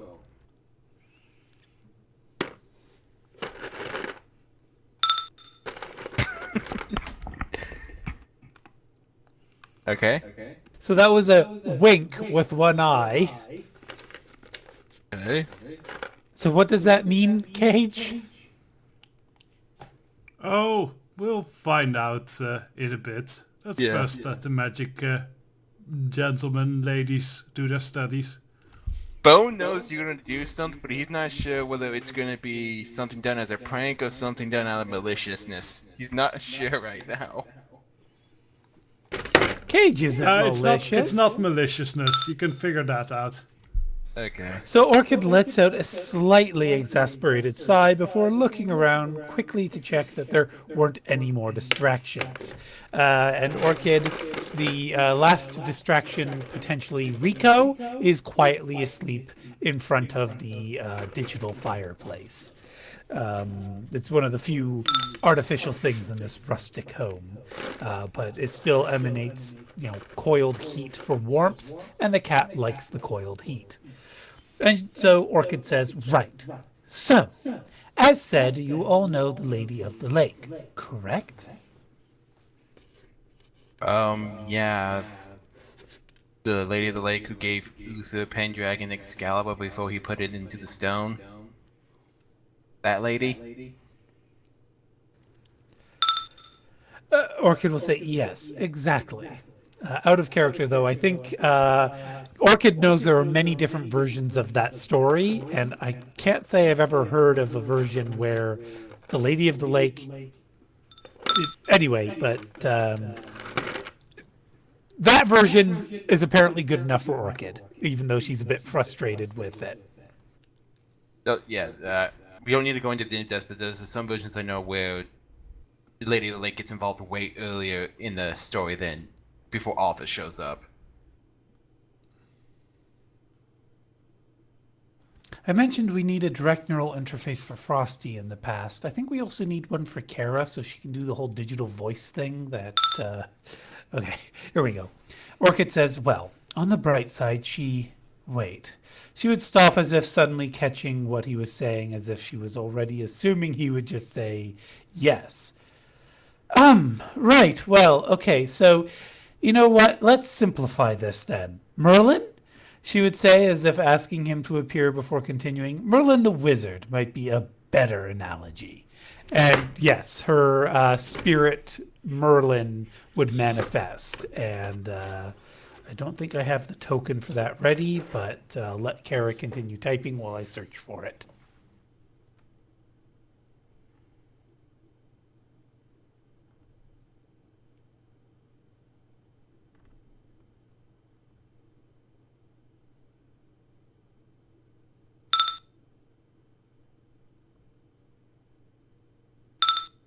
Oh, the token's already there. Okay, my mistake. I will just say... Just so you see what Merlin looks like. Ooga booga. Okay, so we see a red-did cloaked figure with a staff. And a bit of a Miles' fieriness to it. intelligence is off the chart. So a devilish almost Merlin then, okay. No, I wouldn't say devilish. More... You know how in Lord of the Rings there's different types of mages? Like Yeah. Gandalf the White, Gandalf the Grey, the Green, Th- the This White, is all this that. would be Merlin the Red. Ah, okay.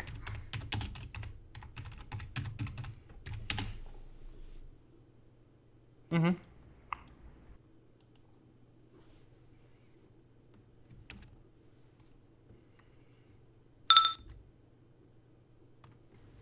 And she'll say, look, fine, you are both mages. You understand quite a lot more about this than basic students.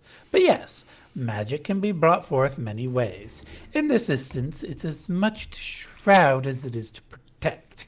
Even if you wish to mislead, that needs to be brought forth as a form of protection, a sort of shield or sword brought for you, not for your foes, and they will interpret it as they will.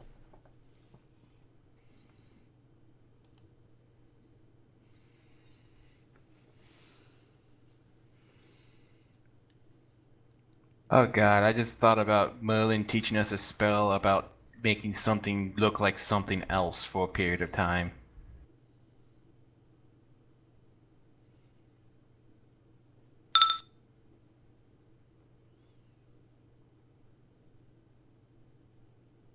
Yes, Kara, you should roll a 6 SR4 to determine if Orchid's teaching is any good at all.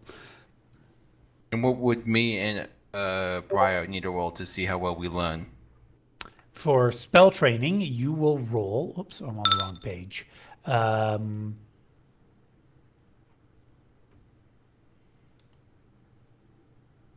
There we go. Learning spells. It is your spell casting with an addition of your intuition. And then, Orchid's pre-edging. Okay, well, thank you, Kara. That's 14. That's Well, 19 dice. But wait for Kara. Whoa! Ho, Nelly. 7 hits on 11 dice. Wow. Thanks to the explosions. Okay, so the thing is, Orchid was teaching from a different tradition, and she was also being a little bit obtuse. So there will be a -2 modifier. Still, you're both getting +5. So go ahead and roll your spell casting plus your intuition +5. Okay, so that's 24.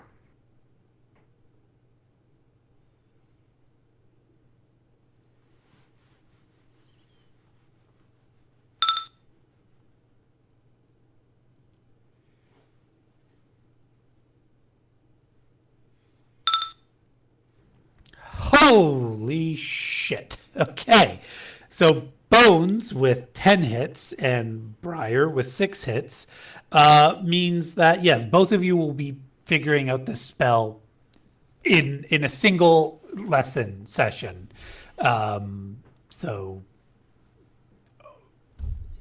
Bones, on top of all that, I want you to roll a composure, please. Okay, composure 12.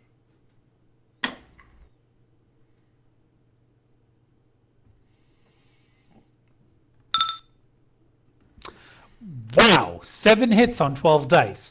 Bones, even though you know Orchid is teaching this in a really obtuse and she's a terrible teacher, you're going to keep your mouth shut. Or at least you have the good sense to choose to keep your mouth shut if you so choose to do so. Of course, if you want to be an asshole, you can tell her flat out, you're a terrible teacher. It's your call. Well, we're in her home, in her lodge, with all her spirits around. Polite thing to be not to be rude about it.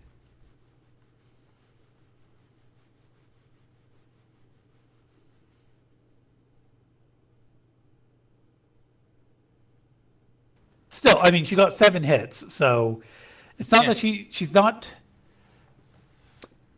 She's an effective teacher, but she's not a good teacher, I guess is the best way to put it. So she kind of reminds me of my drill sergeant then. Even the drill sergeant seemed to have more respect for you than she does. Wow, that's pretty low. That a drill sergeant has more respect. Mike literally warned you.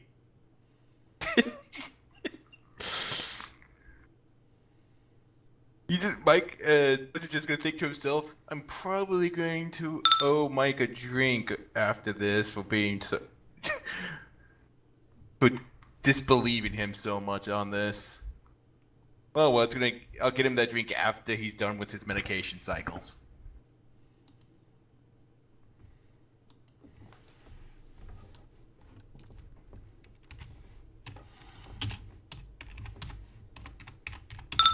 Briar, do you have any commentation that you wish to make after this lesson, or during this lesson, for that matter? No. I mean, she'll probably thank Orchid. But I don't think she's really ever had experience with. Well, I don't know. Where would she have learned the things that she knows? She learned from her mentor. She learned from a magical spirit that came to her and became a. Remember, she's got the what's the name of her mentor again? The lecturer. Yeah. I remember what you mean now. But she didn't learn from like a person, so she doesn't have experience learning magic from a person before, so she probably wouldn't know the difference between like this is weird. Well, I mean, compared to your mentor spirit is the expert on teaching. So, like, this is a pale imitation of what you could have learned by just invoking your mentor spirit. However, invoking your mentor spirit does include having to do kind of a ritual to ask for it to come to help. Yeah, so she might raise her eyebrow a few times at some of the explanations, I guess, but otherwise she'll just be like, yeah, this is cool, thank you. And Orchid will say, yes, you would have, but this is my lecture, she would say, looking to the keeper, fully aware that they can't see the keeper. Well, they could if they go into astral vision, and considering they're learning spells, they need to. Like, you both would have to go into astral sight to actually see how the mana is shaped and controlled and pushed and such. So, yeah, you would have seen we her. just see this opening on an astral water just pull up and just start talking. You would have seen these 5 spirits with Orchid, and her astral form is that of the red-haired woman there. Also, you may both do an sensing roll if you choose to, but you don't need to if you don't want to. Well, since I think just by happenstance, since we're all viewing anything, a sensing would just sort of come up. No, a sensing is an active, like, if you're actively examining her aura or the auras of the spirits, that's what a sensing counts for. So, Briar was doing a passive sensing, apparently. Yeah, with the same here as well. I wouldn't be actively trying to get a feel of her. Okay, so you would both be able to tell that Orchid, despite her young age, is a more powerful magician than either one of you. Not significantly more powerful, but, well, by the time she's either of your age, if her, if she continues to grow in power, she will very easily be a force to be reckoned with. Okay, now it's time for Bones to hit the magical gym then. Go through a training montage.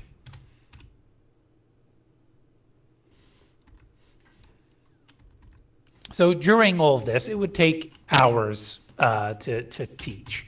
Bones would pick it up first, and Briar would be, picking it up by the end of the day. During all this time, Hamlin would be showing Cage around and doing very Hamlin-y sort of things. Being that he's How many very... times does he eat it? Sorry, what?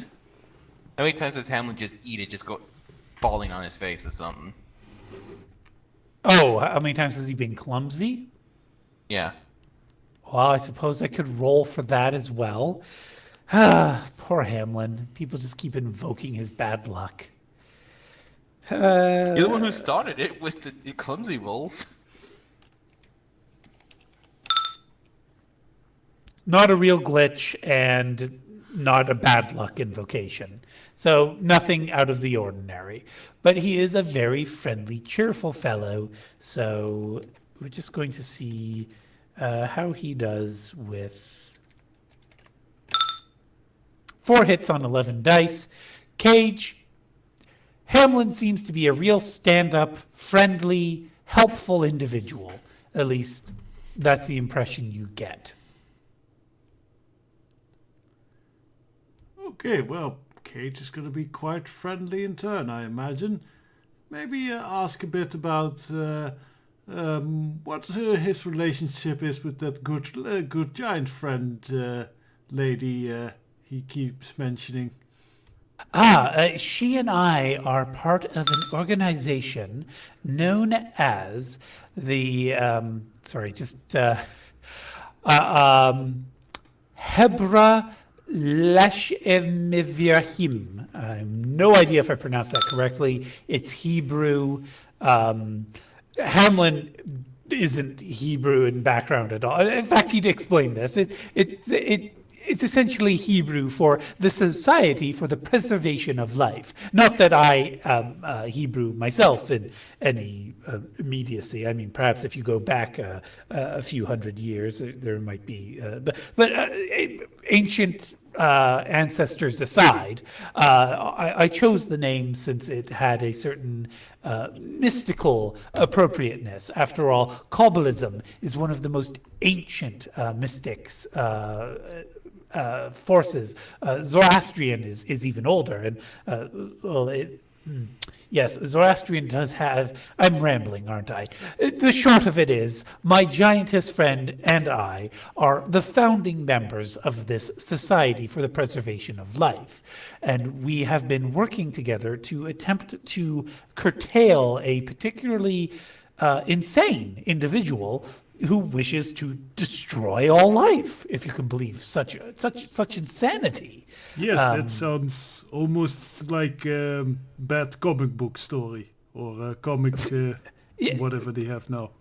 You are absolutely correct. Yes, no, he seems like I assume he, after all, the name this individual is currently going by is Hampstead. In previous incarnations, if information is to be believed, he had also gone by the names Rasputin. You may have heard that name before. And John D. Sorry, I'm just.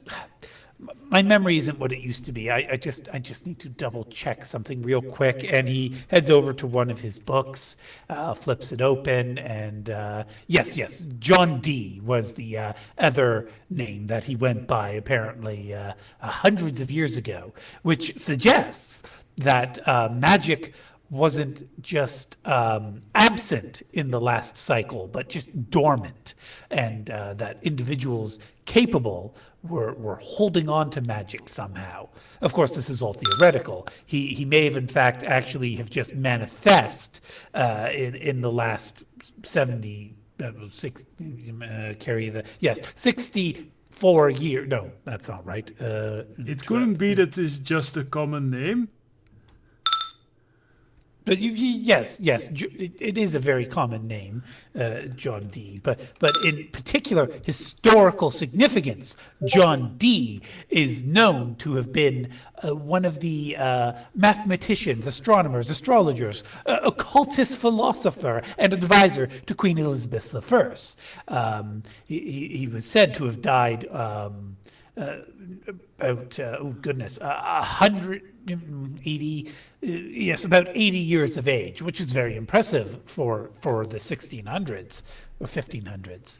In any event, we have reason to believe, my giantess friend and I, that John D later became Rasputin and then most recently became Hampstead. Well, if that's true, then we have something very scary going on.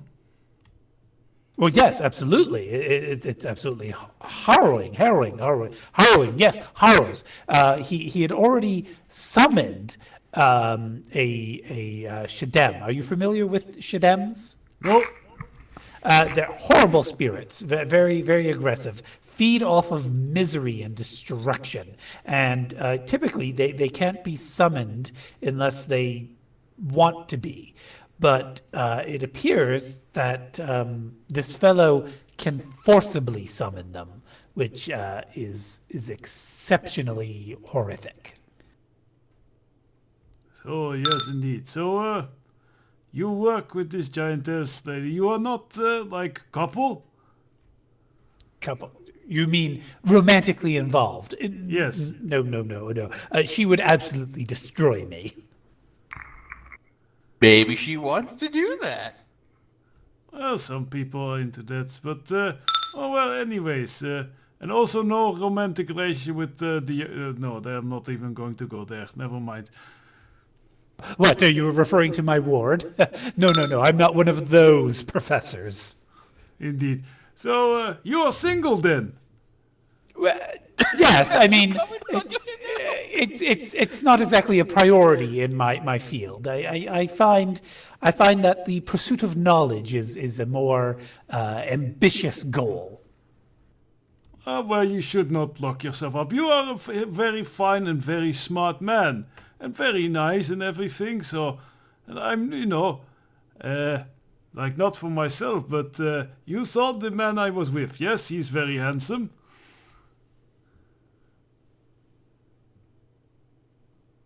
What's with your characters trying to set other characters up like matchmakers? So Hamlin blushes ever so slightly and says, I think you may have misread. I'm what is referred to as asexual. I don't really get involved in that sort of thing. Thank you for thinking of me, though. But I suppose, yes, he is handsome, though. Cage kind of slaps his shoulder. Okay, that's fine. It's a loss, but I am very much the same way, actually. Yes, so the pursuit of knowledge, or is something else your driving force? For me, it's more the betterment of myself, like focusing on being the perfect man I can be. Yes, yes, a Vitruvian specimen. Yes, very, very interesting ideal. It's kind of the yin to my yang. That's very good thinking of that. So, yes, but this evil. Sorry, I got distracted a moment. This evil thing. Do you think it will? Do you think it will attack soon or something? Or Oh, he's been moving in the shadows, collecting, arranging, setting things up. We had followed him to Moscow, where a somewhat unfortunate turn of events forced me to come home. But ironically, that was the correct decision all the same, because he had come here, and that's when he summoned the Shadem I mentioned. And I'm actually in the process of trying to find the appropriate spells to communicate with a cat, because there was a cat that witnessed the ritual, and I'm hoping that I can find the necessary spells to get into the cat's head and see what the cat saw, so that I will know more about this Hampstead fellow, and perhaps how to stop him. okay, so it's more like taking pictures out of the cat's head and not so much talking to the cat, because pretty sure cats only say meow meow, I want mice. Very amusing, very amusing. But no, it's more, I try to get my brain on the same wavelength as the cat. So my thoughts are like the cat's thoughts, and I will be able to comprehend the cat fully. I'll know what it is to be cat. Maybe you should ask our little friend Briar about that. I mean, I think she talks with plants, so maybe she can also do it with animals. I'm not sure. Is she a druid? Oh my! Thank you for letting me know. As soon as she's done her lesson, I will ask her about that. Thank you. Next time we see freaking him, he's just gonna going meow meow meow. I want mice meow meow. Out of character, none of you can see all the hand gestures I am doing. I'm putting so much effort into getting into Hamlin right now, and it just kind of makes me sad that you can't see all this body language that I'm emoting. Don't worry, I can see it in my mind's eye. Yeah, every time you've role played Hamlet, I've always pictured him as a very physical speaker. So you'd see a lot of body movements and hand movements as he stalks. Excellent. I'm glad that's coming across. So if you're trying to get into Hamlin, and Hamlin's trying to get into a cat, does that mean you're indirectly trying to be a cat? As long as we're not going to sexualize this, yes. Kara? That wasn't hentai foundry. There was no bestiality intended there. Oh If dear. it's a oh, furry, dear. it's not bestiality. Oh, okay. I think we've been going. It's already 10:20, so we should be wrapping this session up. So real quick, Hamlin would approach Briar and ask if she follows the Druidic tradition.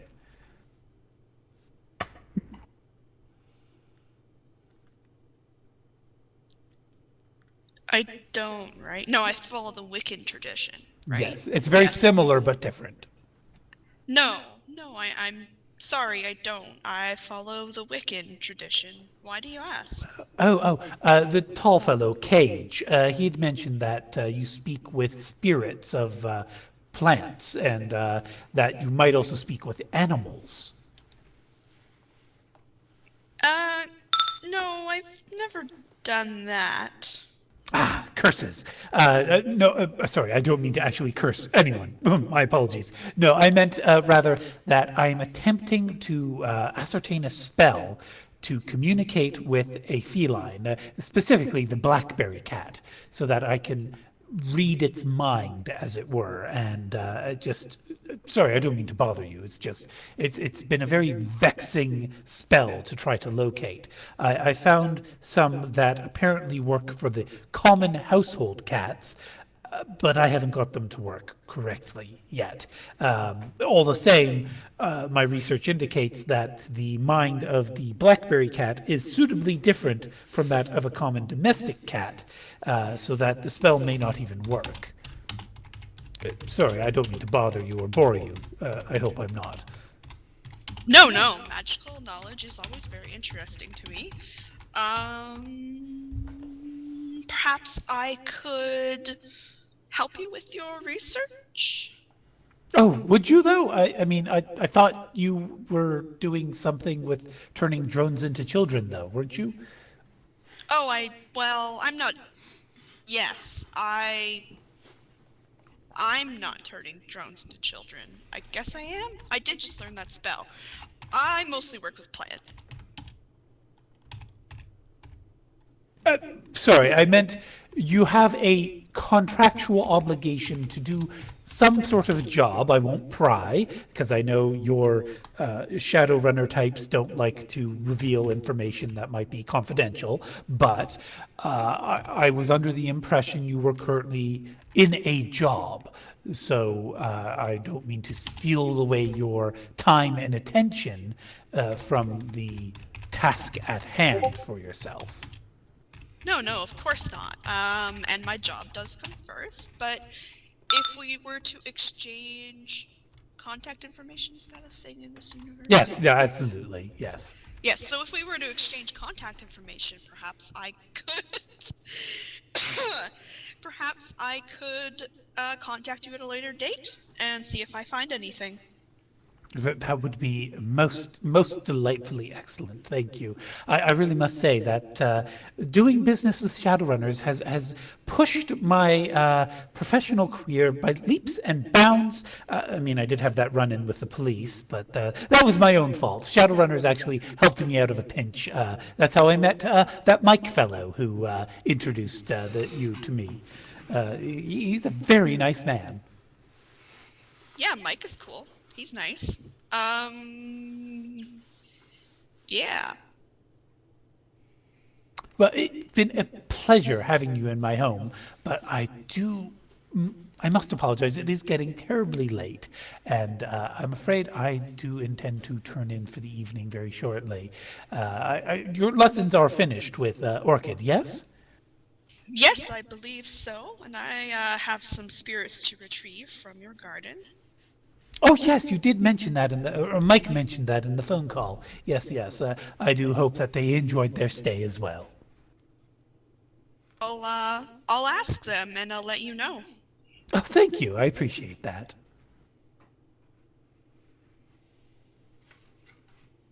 And we leave. Bones, did you want to say or do anything at Hamlin's place before you go? Just be very polite. Thank him for letting us thank us for helping us with this, letting us make use of his home for our training and studying and all of that stuff. And thank you for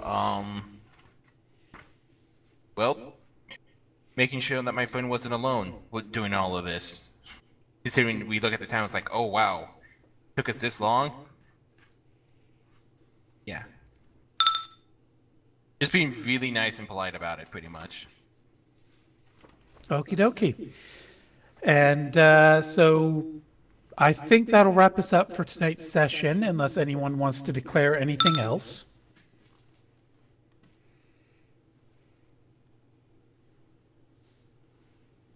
Doesn't look like anyone is declaring anything else. And yes, Rhyme, we needed to confirm which picture you wanted to use for Rhyme. So you'll have to, like, we've had 2 different images. I wasn't sure which one you wanted to use. But I do like the cute little shark, but I'm not sure if it's appropriate anymore since it got turned into a huge ass giant spirit. yes, so I mean, maybe if you look on DeviantArt for realistic renditions of Pokemon, and you go for one of the shark Pokemon, a realistic rendition of that, maybe you'll find an image that's appropriate there. But yes, all the same, I want to thank you all for tonight's session. It did get very plan heavy, but I think when I get back from vacation, if all of you get together on the 2 Mondays that I'm away, you'll be able to hammer out the plan, and come next actual session on the 18th, I want to say. Yes, the 18th of February, we'll be able to launch or no, wait, no, you still have to talk to the dad. Shit. All right, you still have to talk to Dosberry to let him know your plan to see if he gives approval. Mm-hmm.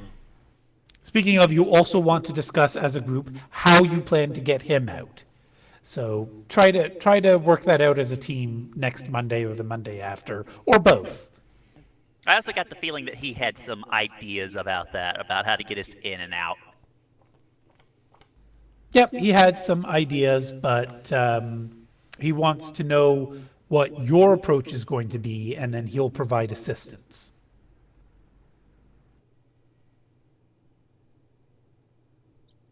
Like, just like Sliver, if you go on guns blazing, as long as you get him, Fior, and his daughter out safely, and don't fuck up Borba or Yakut, he's happy.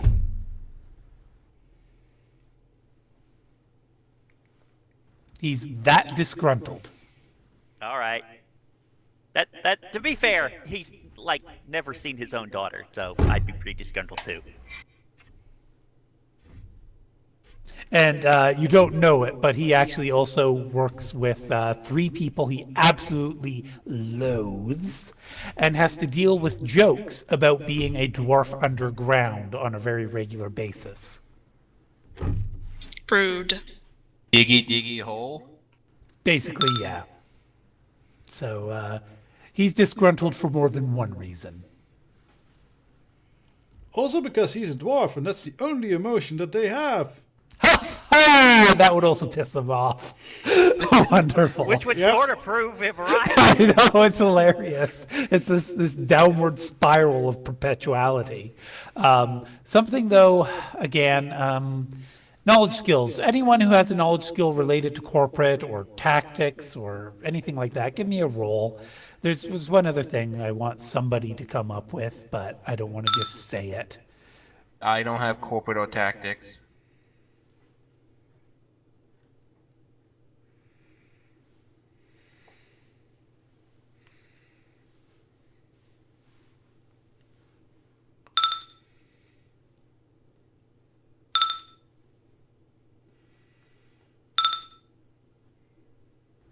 Damn, Durandal. Okay, so you'll be our winner of chicken dinners, unless someone ends up with like 7 hits. But yes, Durandal, next time you speak with Fiora or Dosbury, it might be advisable to ask for dossiers on all the other people inside the black site. Know thy enemy, as it were. So let's add that to the list of things to ask them about. Oh, and Desperado, didn't you also have something you wanted to say to Abraxas? Or Mike wanted to say to Briar? Eh?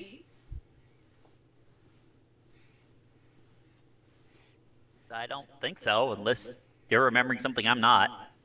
In BBM, there was, I think it was you who brought up the idea of having Briar using her. Oh, yes. Use your divination skill on, for instance, on Dawsbury, or to help us figure out about getting his daughter out. I mean, let me go actually read what I typed up.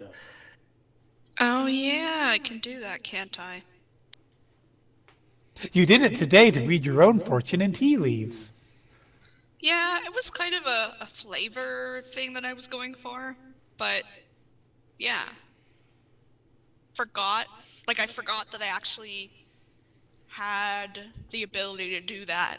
At the time when I said it, I was like, yeah, she's just gonna like do this for shits and giggles, and then I was like, oh wait, I can actually do that. Yeah, in this world, that stuff is real and not just utter bullshit. Oh yes, think the Viscountess. That's still the one big thing we haven't looked into, haven't figured out. And I was figuring you could maybe do a little magic on and see, how does Evo actually communicate with this Viscountess and what motivates her, et cetera, et cetera. Oh cool, yeah. Jesus, voice, stop. Nah. Yes. Yeah, I think there's probably a few things I could do there.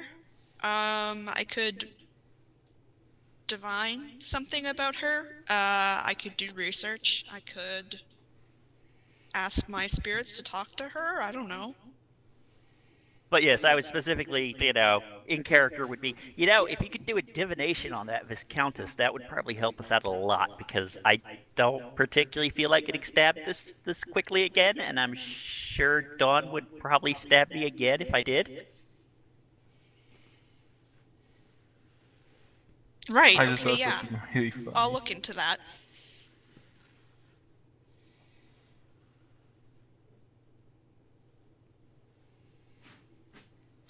Divine, what the Viscountess' favorite thing to do is stabbing people.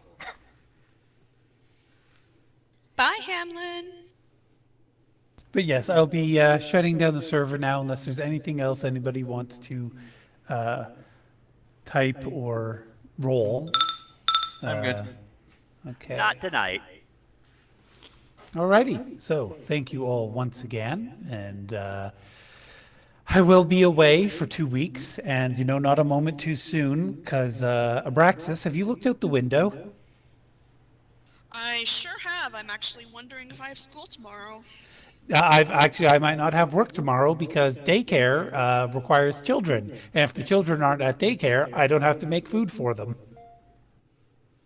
We're going to get snow here tomorrow. Snow, like actual accumulated snow, and Alabama should not exist in the same reality. And Well, it will tomorrow. Don't you have mountains where the snow falls in Alabama? We do, but this is supposed to be for like most of the state. They're talking 1 to 4 inches accumulation, which for you guys isn't much, but for a state where we don't have salt trucks or tire chains is a big deal. Did you hear how you're supposed to drive in snow? Oh yes, both of my parents lived a significant amount of time in New Jersey. They have it covered. No, I meant there's the post online recently where they're saying the way to drive in snow, if you're from Alabama or Georgia or one of those states, is to pretend like your grandma is in the back seat wearing her Sunday best and she's got a pan full of gravy on her lap. Why would your grandma be wearing Sunday best with the